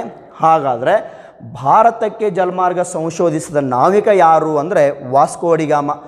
ಆ ಒಂದು ವಾಸ್ಕೋಡಿಗಾಮ ಯಾವ ದೇಶದವನು ಅಂದ್ರೆ ಪೋರ್ಚುಗಲ್ ದೇಶದವನು. ಭಾರತಕ್ಕೆ ಜಲಮಾರ್ಗ ಸಂಶೋಧಿಸಿದ ಯುರೋಪ್ ಖಂಡದ ಮೊದಲ ರಾಷ್ಟ್ರ ಯಾವುದು ಅಂತಂದರೆ ಪೋರ್ಚುಗಲ್ ರಾಷ್ಟ್ರ ಅಂಥೇಳಿ. ಪೋರ್ಚುಗಲ್ ರಾಷ್ಟ್ರದವರನ್ನು ಪೋರ್ಚುಗೀಸರು ಅಂತೇಳಿ ನಾವು ಕರಿತಿರ್ತೀವಿ. ಭಾಳ ಸರಿ ಕ್ವಶನ್ ಕೇಳ್ಯಾರ. ಭಾರತಕ್ಕೆ ಬಂದ ಮೊದಲ ಯುರೋಪಿಯನ್ನರು ಯಾರು ಅಂದ್ರೆ ಪೋರ್ಚುಗೀಸರು ಅಂತೇಳಿ ಬರ್ತಾರೆ. ಪೋರ್ಚುಗಲ್ ದೇಶದವರು ನಾವು ಪೋರ್ಚುಗೀಸರು ಅಂತ ಕರಿತೀವಿ. ಭಾರತಕ್ಕೆ ಬಂದ ಮೊದಲ ಯುರೋಪಿಯನ್ನರು ಅಂತಂದರೆ ಪೋರ್ಚುಗೀಸರು. ಮೊದಲ ಬಂದ ವ್ಯಕ್ತಿ ಯಾರು ಅಂದರೆ ವಾಸ್ಕೋಡಿಗಾಮ ಅಂತೇಳಿ. ಈ ಪೋರ್ಚುಗೀಸರು ಭಾರತಕ್ಕೆ ಮೊದಲು ಬಂದಿದ್ದು ಕ್ರಿಸ್ತ ಶಕ 1498ರಲ್ಲಿ. ಭಾರತವನ್ನು ಬಿಟ್ಟು ಹೋಗಿದ್ದು 1961ರಲ್ಲಿ. ನೋಡೋಣ ಈ ಭಾರತಕ್ಕೆ ಬಂದರೆ ಹೆಂಗೆ ಹೊರಗೆ ಹೋಗ್ತಾರೆ ಅನ್ನೋದು ಮುಂದೆ ನೋಡೋಣ. 1498ರಿಂದ 1961ರವರೆಗೂ ಭಾರತದಲ್ಲಿ ಯಾರಿದ್ದರು ಅಂದ್ರೆ ಪೋರ್ಚುಗೀಸರು. ಈ ಒಂದು ವಾಸ್ಕೋಡಿಗಾಮ 1498 ಭಾರತಕ್ಕೆ ಮೊದಲ ಬಾರಿಗೆ ಬರ್ತಾನೆ. ಹೀಗೆ ಭಾರತಕ್ಕೆ ವಾಸ್ಕೋಡಿಗಾಮ ಎಷ್ಟು ಬಾರಿ ಬಂದಾನಂತಂದ್ರೆ 3 ಬಾರಿ ಭಾರತಕ್ಕೆ ಭೇಟಿ ಕೊಟ್ಟಿದ್ದ. ಮೊದಲು ಬಂದಿದ್ದು 1498ರಲ್ಲಿ, ಎರಡನೇ ಬಾರಿಗೆ ಬಂದಿದ್ದು 1501ರಲ್ಲಿ, ಮೂರನೇ ಬಾರಿಗೆ ಬಂದಿದ್ದು 1524ರಲ್ಲಿ. ಹೀಗೆ 3 ಬಾರಿ ಭಾರತಕ್ಕೆ ಭೇಟಿ ಕೊಟ್ಟು 2 ಬಾರಿ 1498, 1501 ಮತ್ತು 1524 3 ಬಾರಿ ಭಾರತಕ್ಕೆ ಭೇಟಿ ಕೊಟ್ಟು ವ್ಯಾಪಾರ ಮಾಡಿದ. ಆದರೆ 2 ಬಾರಿ ಬಂದು ವ್ಯಾಪಾರ ಮಾಡಿ ಮರಳಿ ಹೋಗಿದ್ದ. ಆದರೆ 1524ರಲ್ಲಿ ಭಾರತಕ್ಕೆ ಬಂದು ವ್ಯಾಪಾರ ಮಾಡಿ ಮರಳಿ ಹೋಗಬೇಕು ಅನ್ನುವಷ್ಟರಲ್ಲೇ ಅನಾರೋಗ್ಯದಿಂದ ಅದೇ ಕೇರಳದಲ್ಲಿ ಏನು ಮಾಡಿದ ಅಂದ್ರೆ ನಿಧನ ಹೊಂದುತ್ತಾನೆ. ಅದಕ್ಕಾಗಿ ಆ ವಾಸ್ಕೋಡಿಗಾಮನನ್ನು ಅದೇ ಕೇರಳದ ಕೊಚ್ಚಿಯಲ್ಲಿ ಸಮಾಧಿಯನ್ನು ಮಾಡಿದ್ದಾರೆ. ಭಾಳ ಸರಿ ಕ್ವಶನನ್ನು ಕೇಳ್ತಿರ್ತಾರೆ. ವಾಸ್ಕೋಡಿಗಾಮನ ಸಮಾಧಿಯಲ್ಲಿದೆ ಅಂತಂದ್ರೆ ಕೇರಳದ ಕೊಚ್ಚಿಯಲ್ಲಿದೆ. ವಾಸ್ಕೋಡಿಗಾಮನ ಸಮಾಧಿ ಕೇರಳದ ಕೊಚ್ಚಿ. ಹೀಗೆ 3 ಬಾರಿ ಭಾರತಕ್ಕೆ ಭೇಟಿ ಕೊಟ್ಟು ವ್ಯಾಪಾರ ಮಾಡ್ತಾರೆ. ಜಲಮಾರ್ಗ ಸಂಶೋಧಿಸಿ ವ್ಯಾಪಾರ ಮಾಡಲು ಪ್ರಾರಂಭಿಸಿದರು ಯುರೋಪಿಯನ್ನರು. ಮೊದಲ ಬಂದ ವ್ಯಕ್ತಿ ವಾಸ್ಕೋಡಿಗಾಮ. ಇದೇ ಥರ 1500ರಲ್ಲಿ ಭಾರತಕ್ಕೆ 2ನೇ ಬಾರಿಗೆ ಬಂದ 2ನೇ ವ್ಯಕ್ತಿ ಯಾರು ಅಂತಂದರೆ ಪೆಡ್ರೋ ಕೆಬ್ರಾಲ್ ಎಂಬ ವ್ಯಕ್ತಿ 1500ರಲ್ಲಿ ಬಂದು ಹೋಗಿರ್ತಾನೆ ಅವನು ಕೂಡ. ಆದರೆ ಪೋರ್ಚುಗೀಸರು ವಿಚಾರ ಮಾಡಿದರು, ನಾವು ಭಾರತದೊಂದಿಗೆ ಜಲಮಾರ್ಗದ ಮೂಲಕ ವ್ಯಾಪಾರ ಮಾಡಕತ್ತೀವಿ, ಹೋಗೋದು ಬರೋದು ವ್ಯಾಪಾರ ಮಾಡಿ ಹೋಗೋದು ಬರೋದು ಮಾಡಕತ್ತೀವಿ. ಇನ್ನೂ ಹೆಚ್ಚಿನ ಅಪಾರವಾದ ನಾವು ಸಂಪತ್ತನ್ನು ಗಳಿಸಬೇಕಾದ್ರೆ ನಾವು ಹೋಗಿ ವ್ಯಾಪಾರ ಮಾಡಿ ಬರಬಾರ್ದು, ಭಾರತ ದೇಶದಲ್ಲೇ ಇದ್ದುಕೊಂಡೇ ನಾವು ವ್ಯಾಪಾರ ಯಾಕೆ ಮಾಡಬಾರ್ದು ಅನ್ನೋ ಕಲ್ಪನೆ ಬರ್ತದೆ. ಅಲ್ಲೇ ಇದ್ದುಕೊಂಡು ವ್ಯಾಪಾರ ಮಾಡಿ ಹೆಂಗಾದರೂ ನಮ್ಮ ಭಾರತ ದೇಶದವರು ಅಥವಾ ಭಾರತೀಯರು ನಮಗೆ ಅನುಮತಿ ನೀಡಿದ್ದಾರೆ, ನಾವು ಅಲ್ಲೇ ಇದ್ದುಕೊಂಡು ಯಾಕೆ ವ್ಯಾಪಾರ ಮಾಡಬಾರ್ದು ಅನ್ನೋ ಉದ್ದೇಶ ಇಟ್ಕೊಂಡು ಪೋರ್ಚುಗಲ್ ಸರ್ಕಾರ ಏನು ಮಾಡ್ತದೆ ಅಂತಂದರೆ ಅಲ್ಲಿ ಇದ್ದುಕೊಂಡು ವ್ಯಾಪಾರ ಮಾಡಬೇಕಾದ್ರೆ ಅಲ್ಲೊಂದು ಪ್ರದೇಶವನ್ನು ಪಡ್ಕೊಳ್ಬೇಕು, ಒಂದು ವ್ಯಾಪಾರ ಕೇಂದ್ರವನ್ನು ಮಾಡ್ಕೊಳ್ಬೇಕು. ಅಥವಾ ವಸಾಹತು ಕೇಂದ್ರ ಅಂದರೂ ಒಂದೇ, ವ್ಯಾಪಾರ ಕೇಂದ್ರ ಅಂದರೂ ಒಂದೇ, ಮಳಿಗೆ ಅಂತಂದ್ರೂ ಒಂದೇ, ಬೇರೆ ಬೇರೆ ಹೆಸರನ್ನು ಕರಿತಿರ್ತಾರೆ. ನಾವು ಭಾರತ ದೇಶದಲ್ಲಿನೇ ಒಂದು ವ್ಯಾಪಾರ ಕೇಂದ್ರ ಮಾಡಿಕೊಂಡು ಅಲ್ಲೇ ಇದ್ದುಕೊಂಡು ವ್ಯಾಪಾರ ಮಾಡಬೇಕನ್ನೋ ಉದ್ದೇಶ ಇಟ್ಕೊಂಡು ಪೋರ್ಚುಗೀಸ್ ಸರ್ಕಾರ ಭಾರತಕ್ಕೆ ಒಬ್ಬ ಅಧಿಕಾರಿಯನ್ನು ಕಳಿಸ್ಕೊಡ್ತಾರೆ. ಭಾರತಕ್ಕೆ ಬಂದ ಪೋರ್ಚುಗೀಸರ ಮೊದಲ ವ್ಯಕ್ತಿ ಅಥವಾ ಮೊದಲ ನಾವಿಕ ಯಾರು ಅಂತಂದ್ರೆ ವಾಸ್ಕೋಡಿಗಾಮ. ಈಗ ಬರ್ತಿರೋರು ಅಧಿಕಾರಿಗಳು, ಅವರನ್ನು ನಾವು ಗವರ್ನರ್ಗಳು ಅಥವಾ ಗವರ್ನರ್ ಜನರಲ್ಗಳು ಅಂತ ಕರಿತೀವಿ. ಭಾರತದಲ್ಲಿ ವ್ಯಾಪಾರ ಕೇಂದ್ರವನ್ನು ಸ್ಥಾಪನೆ ಮಾಡುವ ಉದ್ದೇಶ ಇಟ್ಕೊಂಡು ಭಾರತಕ್ಕೆ ಬಂದ ಮೊದಲ ಪೋರ್ಚುಗೀಸ್ ಗವರ್ನರ್ ಯಾರು ಅಂತಂದರೆ ಭಾರತಕ್ಕೆ ಬಂದ ಪೋರ್ಚುಗೀಸರ ಮೊದಲ ಗವರ್ನರ್ ಫ್ರಾನ್ಸಿಸ್ಕೋ ಡಿ ಅಲ್ಮೇಡಾ ಅಂತೇಳಿ. ಫ್ರಾನ್ಸಿಸ್ಕೋ ಡಿ ಅಲ್ಮೇಡಾ ಭಾರತಕ್ಕೆ ಬಂದ ಪೋರ್ಚುಗೀಸರ ಮೊದಲ ಗವರ್ನರ್ ಫ್ರಾನ್ಸಿಸ್ಕೋ ಡಿ ಅಲ್ಮೇಡಾ. ಕ್ರಿಸ್ತ ಶಕ 1505ರಿಂದ 1509 4 ವರ್ಷಗಳ ಕಾಲ ಭಾರತದಲ್ಲಿದ್ದಿರ್ತಕ್ಕಂಥ ಪೋರ್ಚುಗೀಸ್ ಗವರ್ನರ್ ಯಾರು ಅಂದ್ರೆ ಫ್ರಾನ್ಸಿಸ್ಕೋ ಡಿ ಅಲ್ಮೇಡಾ. ಈತನು ಭಾರತಕ್ಕೆ ಬಂದ ಮೊದಲ ಗವರ್ನರ್. ಈತನ ಉದ್ದೇಶ ಏನಾಗಿತ್ತು ಅಂದರೆ ಭಾರತದಲ್ಲಿ ವ್ಯಾಪಾರ ಕೇಂದ್ರ ಸ್ಥಾಪನೆ ಮಾಡಬೇಕಂತೇಳಿ ಆಗಿತ್ತು. ಈತನು ಕೂಡ ಹಡಗಿನ ಮೂಲಕ ಇದೇ ಕರಾವಳಿ ಬರಬೇಕಾದ್ರೆ ಅರಬ್ಬಿ ಸಮುದ್ರವನ್ನು ದಾಟಿ ಬರುವಾಗ ಅಲ್ಲಿ ಅರಬ್ಬರು ಇದ್ದಿರ್ತಾರಲ್ಲ, ಆ ಅರಬ್ಬರು ಏನು ಮಾಡಿದ್ರು ಅಂದ್ರೆ ಅವನಿಗೂ ಕೂಡ ಅಡ್ಡ ಆಗ್ತಾರೆ. ಆ ಅರಬ್ಬರು ಅವನ್ನ ಹಡಗನ್ನು ತಡೆದಾಗ ಅವರನ್ನು ಎದುರಿಸಿ ಭಾರತಕ್ಕೆ ಭೇಟಿ ಕೊಟ್ಟ. ಆವಾಗ ಯಾವಾಗ ಅರಬ್ಬರು ಅವನಿಗೆ ಎದುರಾದರೋ ಈ ಅರಬ್ಬರು ನಮಗೆ ಹೋಗುವಾಗ ಬರುವಾಗ ಅಡಚಣೆ ಉಂಟು ಮಾಡಕತ್ತಾರ. ಇವರನ್ನು ನಾವು ಭಾರತ ದೇಶದಿಂದ ಅಥವಾ ಅರಬ್ಬಿ ಸಮುದ್ರದಿಂದ ಇವರನ್ನು ನಾವು ಹೊರಗಿಡಬೇಕು ಅಂಥೇಳಿ ಕ್ರಿಸ್ತಶಕ 1505 ಒಂದು ತತ್ವವನ್ನು ಪ್ರತಿಪಾದನೆ ಮಾಡ್ತಾನೆ. ಅದು ಅರಬ್ಬಿ ಸಮುದ್ರದ ಮೇಲಿನ ತತ್ವ. ಆ ತತ್ವ ಯಾವುದು ಅಂದರೆ ಬ್ಲೂ ವಾಟರ್ ಪಾಲಿಸಿ ಅಥವಾ ನೀಲಿ ಜಲನೀತಿ ಎಂಬ ತತ್ವವನ್ನು ಪ್ರತಿಪಾದನೆ ಮಾಡಿದವರು ಫ್ರಾನ್ಸಿಸ್ಕೋ ಡಿ ಅಲ್ಮೇಡಾ ಕ್ರಿಸ್ತಶಕ 1505 ಒಂದು ನೀಲಿ ಜಲನೀತಿ ಎಂಬ ತತ್ವವನ್ನು ಪ್ರತಿಪಾದಿಸಿದನು. ನೀಲಿ ಜಲನೀತಿ ಪ್ರತಿಪಾದಿಸಿದವರು ಫ್ರಾನ್ಸಿಸ್ಕೋ ಡಿ ಅಲ್ಮೇಡಾ. ಹಿಂಗೆ ಕೇಳ್ತಿರ್ತಾರೆ, ಬ್ಲೂ ವಾಟರ್ ಪಾಲಿಸಿಯನ್ನು ಪ್ರತಿಪಾದಿಸಿದವರು ಯಾರು ಅಂತಂದರೆ ಫ್ರಾನ್ಸಿಸ್ಕೋ ಡಿ ಅಲ್ಮೇಡಾ. ಈ ತತ್ವ ಏನು ಹೇಳ್ತದೆ ಅಂತಂದರೆ, ಆ ತತ್ವದಲ್ಲಿ ಫ್ರಾನ್ಸಿಸ್ ಅಲ್ಮೇಡಾ ಪ್ರತಿಪಾದಿಸಿದ ನಾವು ಅಂದರೆ ಪೋರ್ಚುಗೀಸರು, ನಾವು ಭಾರತದಲ್ಲಿ ಶಾಶ್ವತವಾಗಿ ವ್ಯಾಪಾರ ಮಾಡಬೇಕಾದ್ರೆ, ಶಾಶ್ವತವಾಗಿ ನೆಲೆಯೂರಬೇಕಾದ್ರೆ ಅರಬ್ಬಿ ಸಮುದ್ರದಿಂದ ಅರಬ್ಬರನ್ನು ದೂರ ಇಡಬೇಕು. ನಾವು ಭಾರತದಲ್ಲಿ ಶಾಶ್ವತವಾಗಿ ವ್ಯಾಪಾರ ಮಾಡಬೇಕಾದ್ರೆ ಅರಬ್ಬಿ ಸಮುದ್ರದಿಂದ ಅರಬ್ಬರನ್ನು ದೂರಿಡಬೇಕು. ಆ ಅರಬ್ಬಿ ಸಮುದ್ರದಿಂದ ಅರಬ್ಬರನ್ನು ದೂರಿಡಬೇಕಾದ್ರೆ ನಾವು ಆ ಅರಬ್ಬರೊಂದಿಗೆ ಯುದ್ಧ ಮಾಡಬೇಕು. ಆ ಅರಬ್ಬರೊಂದಿಗೆ ಯುದ್ಧ ಮಾಡಬೇಕಾದ್ರೆ ನಾವು ದೊಡ್ಡ ಪ್ರಮಾಣದ ಅಪಾರವಾದ ಸೈನ್ಯವನ್ನು ಹೊಂದಿದ ಒಂದು ನೌಕಾಯಾನ ಸೈನ್ಯವನ್ನು ಕಟ್ಟಬೇಕು. ಒಂದು ವೇಳೆ ದೊಡ್ಡ ಪ್ರಮಾಣದ ನೌಕಾ ಸೈನ್ಯವನ್ನು ಕಟ್ಟದೇ ಹೋದರೆ ನಾವು ಭಾರತದಲ್ಲಿ ಶಾಶ್ವತವಾಗಿ ವ್ಯಾಪಾರ ಮಾಡಲು ಆಗುವುದಿಲ್ಲ ಅಂಥೇಳಿ ಒಂದು ತತ್ವವನ್ನು ಪ್ರತಿಪಾದಿಸಿದ. ಅದೇ ಯಾವ ತತ್ವ ಅಂತಂದರೆ ನೀಲಿ ಜಲನೀತಿ, ಬ್ಲೂ ವಾಟರ್ ಪಾಲಿಸಿ. ಪ್ರತಿಪಾದಿಸಿದವರು ಯಾರು ಅಂದರೆ ಫ್ರಾನ್ಸಿಸ್ಕೋ ಡಿ ಅಲ್ಮೇಡಾ. ಒಂದು ತತ್ವವನ್ನು ಪ್ರತಿಪಾದಿಸಿ ಭಾರತಕ್ಕೆ ಬಂದು 4 ವರ್ಷಗಳ ಕಾಲ ಭಾರತದಲ್ಲಿದ್ದುಕೊಂಡು ವ್ಯಾಪಾರ ಮಾಡ್ತಾನೆ. ಇದೇ ಭಾರತೀಯರ ಅನುಮತಿ ಪಡೆದುಕೊಂಡು ಅದೇ ಕೇರಳದಲ್ಲಿ ಒಂದು ಪ್ರದೇಶ ವಶಪಡಿಸಿಕೊಂಡ, ಕೊಚ್ಚಿ ಎಂಬ ಪ್ರದೇಶ. ಆಗಲೇ ಹೇಳಿದೆ ನಾನು, ವಾಸ್ಕೋ ಡಿ ಗಾಮನ ಸಮಾಧಿ ಎಲ್ಲಿದೆ ಅಂದರೆ ಕೊಚ್ಚಿಯಲ್ಲಿ. ಕಾರಣ ಕ್ರಿಸ್ತಶಕ 1505 ಆ ಕೊಚ್ಚಿ ಏನಾಗಿತ್ತು ಅಂತಂದ್ರೆ ಆ ಪೋರ್ಚುಗೀಸರ ಮೊದಲ ವ್ಯಾಪಾರ ಕೇಂದ್ರ ಆಗಿತ್ತು. ಆ ಪೋರ್ಚುಗೀಸರ ಮೊದಲ ವ್ಯಾಪಾರ ಕೇಂದ್ರ ಯಾವುದು ಅಂತಂದ್ರೆ ಕೇರಳದ ಕೊಚ್ಚಿ. ಇದು ಭಾಳ ಸರಿ ಕ್ವಶನ್ ಕೇಳ್ತಿರ್ತಾರೆ. ಪೋರ್ಚುಗೀಸರ ಮೊದಲ ವ್ಯಾಪಾರ ಕೇಂದ್ರ ಯಾವುದು ಅಂತಂದ್ರೆ ಕೊಚ್ಚಿ, ಪೋರ್ಚುಗೀಸರ ಮೊದಲ ವ್ಯಾಪಾರ ಕೇಂದ್ರ. ಆನಂತರ ದಿಯು, ದಮನ್, ಸಾಲ್ಸೆಟ್, ಪಾಂಡಿಚೇರಿ ಮುಂತಾದ ವ್ಯಾಪಾರ ಕೇಂದ್ರ ಮಾಡಿಕೊಂಡ್ರು. ಆದರೆ ಮೊದಲ ವ್ಯಾಪಾರ ಕೇಂದ್ರ ಯಾವುದು ಅಂದರೆ ಕೊಚ್ಚಿ. ಈ ಕೊಚ್ಚಿಯನ್ನು ವ್ಯಾಪಾರ ಕೇಂದ್ರವನ್ನಾಗಿ ಮಾಡಿಕೊಂಡು 4 ವರ್ಷಗಳ ಕಾಲ ಅಲ್ಮೇಡಾ ಅಲ್ಲೇ ಇದ್ದುಕೊಂಡು ವ್ಯಾಪಾರ ಮಾಡಿ ಕ್ರಿಸ್ತಶಕ 1509 ತನ್ನ ದೇಶಕ್ಕೆ ಮರಳಿ ಹೋಗ್ತಾನೆ. ಈ ಒಂದು ಕೊಚ್ಚಿ ವ್ಯಾಪಾರ ಕೇಂದ್ರ ಮಾಡಿಕೊಂಡ್ರು ಪೋರ್ಚುಗೀಸರಿಗೆ ಸಾಗಲಿಲ್ಲ. ಪೋರ್ಚುಗೀಸ್ ಸರ್ಕಾರ ಮತ್ತೆ ವಿಚಾರ ಮಾಡಿತು, ನಾವು ಭಾರತದಲ್ಲಿನೇ ಇನ್ನೊಂದಿಷ್ಟು ಪ್ರದೇಶಗಳನ್ನು ವಶಪಡಿಸಿಕೊಂಡು ಇನ್ನೊಂದಿಷ್ಟು ವ್ಯಾಪಾರಸ್ಥರನ್ನು ಭಾರತಕ್ಕೆ ಕಳಿಸಿ ಅಪಾರವಾದ ಸಂಪತ್ತನ್ನು ಭಾರತದಿಂದ ಗಳಿಸಬೇಕು ಅನ್ನೋ ಉದ್ದೇಶ ಇಟ್ಕೊಂಡು ಭಾರತದಲ್ಲಿ ನಾವು ಒಂದು ರಾಜಧಾನಿ ಮಾಡ್ಕೊಳ್ಬೇಕು ಅನ್ನೋ ಉದ್ದೇಶ ಇಟ್ಕೊಂಡು ಭಾರತಕ್ಕೆ ಇನ್ನೊಬ್ಬ ಗವರ್ನರನ್ನು ಕಳಿಸ್ಕೊಡ್ತಾರೆ. ಭಾರತಕ್ಕೆ ಬಂದ ಮೊದಲ ಗವರ್ನರ್ ಅಂತಂದರೆ ಫ್ರಾನ್ಸಿಸ್ಕೋ ಡಿ ಅಲ್ಮೇಡಾ. ಭಾರತಕ್ಕೆ ಬಂದ 2ನೇ ಗವರ್ನರ್ ಯಾರು ಅಂತಂದರೆ ಅಲ್ಫಾನ್ಸೋ ಡಿ ಅಲ್ಬುಕರ್ಕ್ ಎಂಬ ವ್ಯಕ್ತಿ. ಭಾರತಕ್ಕೆ ಬಂದ ಪೋರ್ಚುಗೀಸರ 2ನೇ governor Alfonso D Albuquerque. Alfonso D Albuquerque ಕ್ರಿಸ್ತಶಕ 1509 ಕ್ರಿಸ್ತಶಕ 1515 6 ವರ್ಷಗಳ ಕಾಲ ಭಾರತದಲ್ಲಿ ಇದ್ದಿರ್ತಕ್ಕಂಥ ಪೋರ್ಚುಗೀಸರ ಇನ್ನೊಬ್ಬ ಗವರ್ನರ್ ಯಾರು ಅಂದ್ರೆ ಅಲ್ಬುಕರ್ಕ್. ಈತನನ್ನು ಭಾರತದಲ್ಲಿ ಪೋರ್ಚುಗೀಸರ ನಿಜವಾದ ಸ್ಥಾಪಕ ಅಂತ ಕರೆದ ಅತ್ಯಂತ ಚಾಣಾಕ್ಷ ವ್ಯಕ್ತಿ, ಬುದ್ಧಿವಂತ ವ್ಯಕ್ತಿ ಆಗಿರ್ತಕ್ಕಂಥ ಅಲ್ಬುಕರ್ಕನು ಭಾರತದಲ್ಲಿ ಒಂದು ರಾಜಧಾನಿ ಮಾಡ್ಕೊಳ್ಬೇಕು ಅನ್ನೋ ಉದ್ದೇಶ ಇಟ್ಕೊಂಡು ಭಾರತಕ್ಕೆ ಭೇಟಿ ಕೊಟ್ಟಾಗ ಒಂದು ವ್ಯಾಪಾರ ಕೇಂದ್ರದ ಕೊಚ್ಚಿಯಲ್ಲಿ ಇದ್ದುಕೊಂಡು ವ್ಯಾಪಾರ ಮಾಡ್ತಿರ್ಬೇಕಾದ್ರೆ ನಾವು ಭಾರತದಲ್ಲಿ ಒಂದು ರಾಜಧಾನಿ ಮಾಡ್ಕೊಳ್ಬೇಕು. ರಾಜಧಾನಿ ಮಾಡ್ಕೊಳ್ಬೇಕಾದ್ರೆ ಒಂದು ಪ್ರದೇಶ ಪಡ್ಕೊಳ್ಬೇಕು. ಆತನ ಕಲ್ಪನೆ ಏನಾಗಿತ್ತು ಅಂದರೆ ನಮ್ಮ ಪಶ್ಚಿಮ ಕರಾವಳಿಯಲ್ಲೇ ಯಾವುದಾದ್ರೂ ಒಂದು ಪ್ರದೇಶನ ಪಡ್ಕೊಂಡ್ರೆ ನಮ್ಮ ಹಡಗುಗಳಲ್ಲೂ ಬರಲು ಹೋಗಲು ಈಜಿ ಆಗ್ತದ ಅಂಥೇಳಿ ಈ ಒಂದು ಪಶ್ಚಿಮ ಕರಾವಳಿಯಲ್ಲಿ ಇಲ್ಲೊಂದು ಗೋವಾ ಎಂಬ ಪ್ರದೇಶ ಇತ್ತು. ಈಗ ಗೋವಾ ಎಂಬ ರಾಜ್ಯದಲ್ಲ, ಅದು ಕೂಡ ಅರಬ್ಬಿ ಸಮುದ್ರಕ್ಕೆ ಹಂಚಿಕೊಂಡಿದೆ. ಈ ಗೋವಾವನ್ನು ನಾವು ರಾಜಧಾನಿಯನ್ನಾಗಿ ಮಾಡಿಕೊಂಡ್ರೆ ಅನುಕೂಲ ಆಗ್ತದ ಅನ್ನೋ ಉದ್ದೇಶ ಇಟ್ಕೊಂಡು ಆ ಗೋವಾವನ್ನು ರಾಜಧಾನಿ ಮಾಡ್ಕೊಳ್ಬೇಕು ಅನ್ನೋ ಕಲ್ಪನೆ ಬಂತು. ಆದರೆ ಆವಾಗ ಆ ಗೋವಾ ಪ್ರದೇಶ ಯಾರ ವಶದಲ್ಲಿತ್ತು ಅಂದರೆ ವಿಜಯಪುರ ಸುಲ್ತಾನರ ವಶದಲ್ಲಿತ್ತು. ಕರ್ನಾಟಕದಲ್ಲಿ ಇಸ್ಲಾಂ ಸಾಮ್ರಾಜ್ಯಗಳ ಆಳ್ವಿಕೆ ಮಾಡಿದವು ಬಹಮನಿ ಸುಲ್ತಾನರು ಮತ್ತು ವಿಜಯಪುರ ಸುಲ್ತಾನರು. ಈ ಭಾರತಕ್ಕೆ ಅಲ್ಬುಕರ್ಕ್ ಬಂದಾಗ ವಿಜಯಪುರ ಸುಲ್ತಾನ ಯಾರಿದ್ರು ಅಂದ್ರೆ ಯೂಸುಫ್ ಆದಿಲ್ ಶಾ ಎಂಬ ವ್ಯಕ್ತಿ ಇರ್ತಾನೆ, ಒಬ್ಬ ಸುಲ್ತಾನ ಆಳ್ವಿಕೆ ಮಾಡ್ತಿದ್ದ. ಅದೇ ಸಮಯದಲ್ಲಿ ಕರ್ನಾಟಕದಾಗ ಒಂದು ಶ್ರೇಷ್ಠ ಸಾಮ್ರಾಜ್ಯ ಆಳ್ವಿಕೆ ಮಾಡ್ತಿತ್ತು, ದೊಡ್ಡ ಸಾಮ್ರಾಜ್ಯನೇ ಆಳ್ವಿಕೆ ಮಾಡ್ತಿತ್ತು, ವಿಜಯನಗರ ಸಾಮ್ರಾಜ್ಯ ಅಂತೇಳಿ.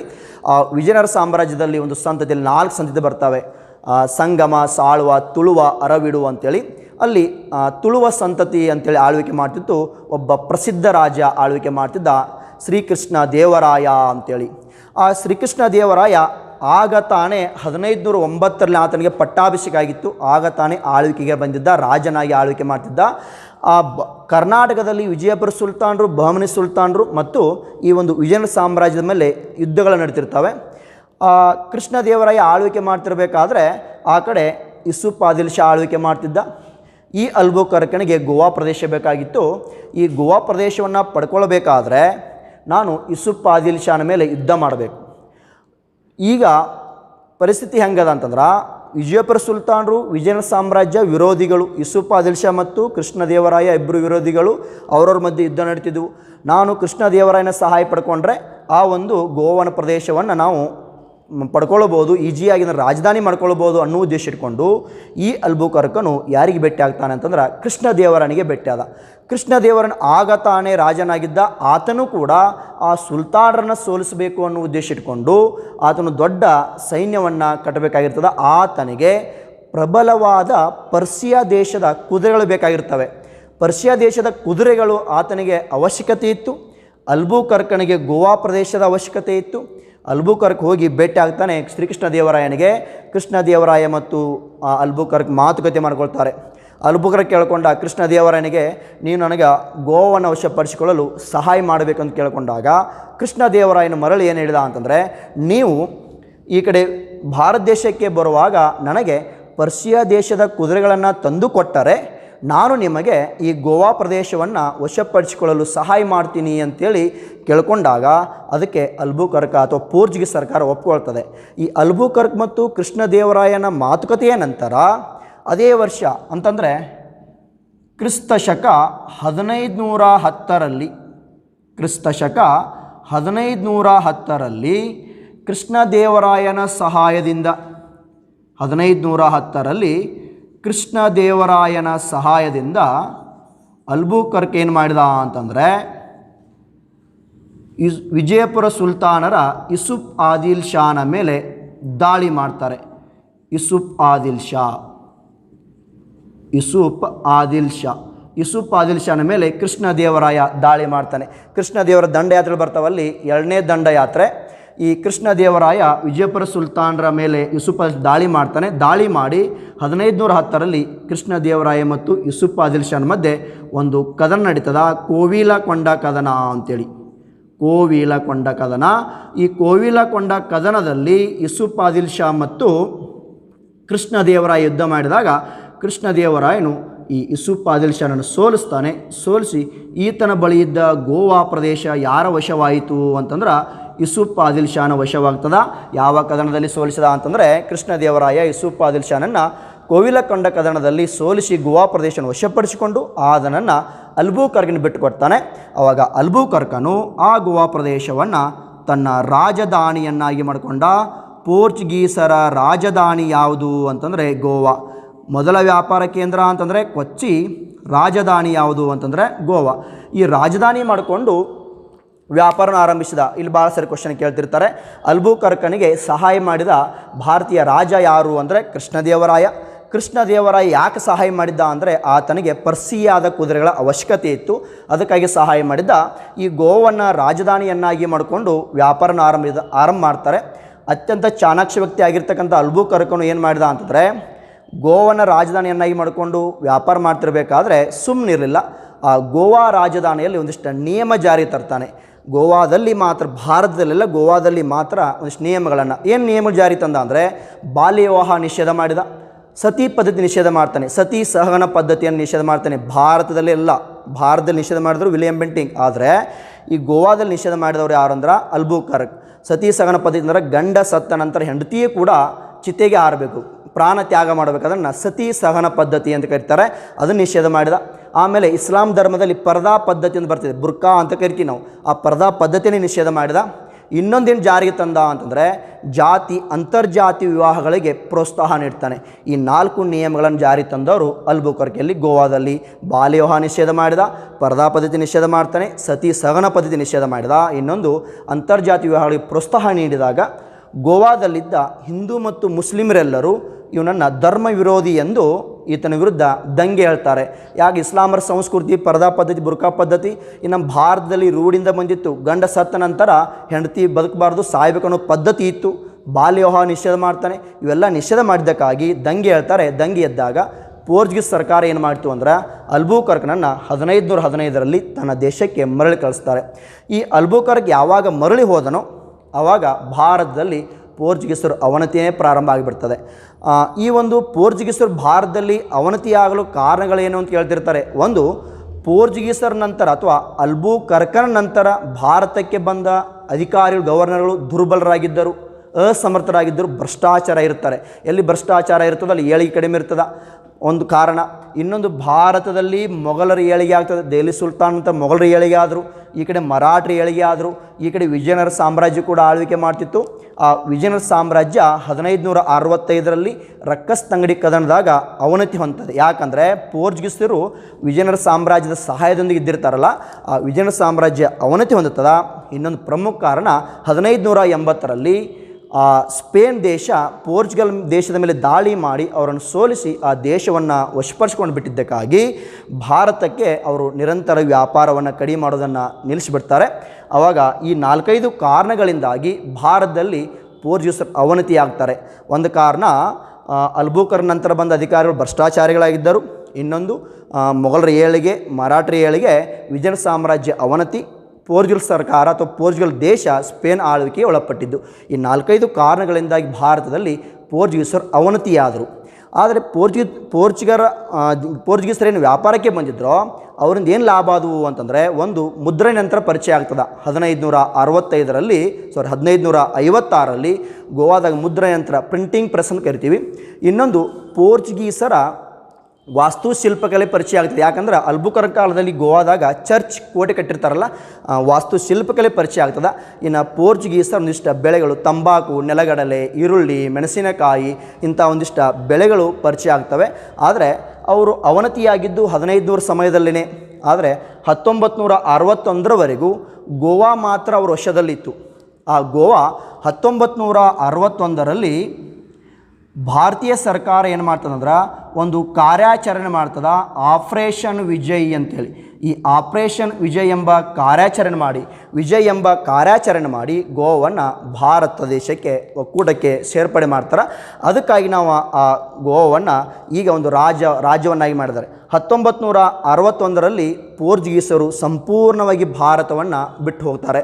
ಅದಕ್ಕಾಗಿ ಭಾರತಕ್ಕೆ ಬಂದಿದ್ದು 1498ರಲ್ಲಿ, ಭಾರತ ಬಿಟ್ಟು ಹೋಗಿದ್ದು 1961ರಲ್ಲಿ. ಹಿಂಗೆ ಭಾರತಕ್ಕೆ ವ್ಯಾಪಾರಕ್ಕಾಗಿ ಯುರೋಪ್ ಖಂಡದ ಒಂದು ರಾಷ್ಟ್ರ ಯಾವುದು ಬಂದಿತ್ತು ಅಂತಂದ್ರೆ ಪೋರ್ಚುಗಲ್ ರಾಷ್ಟ್ರ ಅಂತೇಳಿ ನಾವು ಕರಿತಿರ್ತೀವಿ. ಇದು ಒಂದಿಷ್ಟು ಭಾರತಕ್ಕೆ ವ್ಯಾಪಾರ ಮಾಡಲು ಬಂದಿದ್ದ ಪೋರ್ಚುಗೀಸರ ಒಂದಿಷ್ಟು ಮಾಹಿತಿಯನ್ನು ನಾನು ಈ ಒಂದು ವಿಡಿಯೋದಲ್ಲಿ ನಿಮಗೆ ವ್ಯಕ್ತಪಡಿಸಿದ್ದೀನಿ. ಹೀಗೆ ಭಾರತಕ್ಕೆ ಡಚ್ಚರು, ಬ್ರಿಟಿಷರು, ಡೇನರು, ಫ್ರೆಂಚರು ಇನ್ನೊಂದಿಷ್ಟು ರಾಷ್ಟ್ರಗಳು ಬರ್ತವೆ. ಅವನ್ನ ಮುಂದಿನ ವಿಡಿಯೋಗಳಲ್ಲಿ ನಿಮ್ಗೆ ಸಂಪೂರ್ಣವಾದ ಮಾಹಿತಿಯನ್ನು ನಾನು ನೀಡ್ತೀನಿ. ಪ್ರೀತಿಯ ಸ್ಪರ್ಧಾ ಮಿತ್ರರೇ, ಯಾರು ಈ ಒಂದು ಚಾನಲ್ಗೆ ಸಬ್ಸ್ಕ್ರೈಬ್ ಆಗಿಲ್ಲವೋ ನೀವು ಆ ಚಾನಲ್ಗೆ ಸಬ್ಸ್ಕ್ರೈಬ್ ಆಗಿ ನಾವು ಅಪ್ಲೋಡ್ ಮಾಡುವ ಪ್ರತಿಯೊಂದು ವಿಡಿಯೋಗಳು ನಿಮ್ಮ ಮೊಬೈಲಿಗೆ ಲಿಂಕ್ಗಳ ಬರ್ತವೆ, ನಿಮ್ಗೆ ನೋಡಲು ಈಜಿ ಆಗ್ತದೆ. ಈ ಒಂದು ವಿಡಿಯೋ ನೋಡಿದ ನಂತರ ನೀವು ಕಮೆಂಟ್ ಮೂಲಕ ತಮ್ಮ ಅಭಿಪ್ರಾಯವನ್ನು ವ್ಯಕ್ತಪಡಿಸಿದರೆ ನಾವು ಮುಂದೆ ಮಾಡುವ ವಿಡಿಯೋಗಳಿಗೆ ನಮಗೆ ಅನುಕೂಲ ಆಗ್ತದೆ ಅನ್ನೋಗೋಸ್ಕರ ನಾನು ಈ ಒಂದು ಇವತ್ತಿನ ಕ್ಲಾಸವನ್ನು ಸಂಪೂರ್ಣವಾಗಿ ನಿಲ್ಲಿಸ್ತಾ ಇದ್ದೇನೆ. ಧನ್ಯವಾದಗಳು.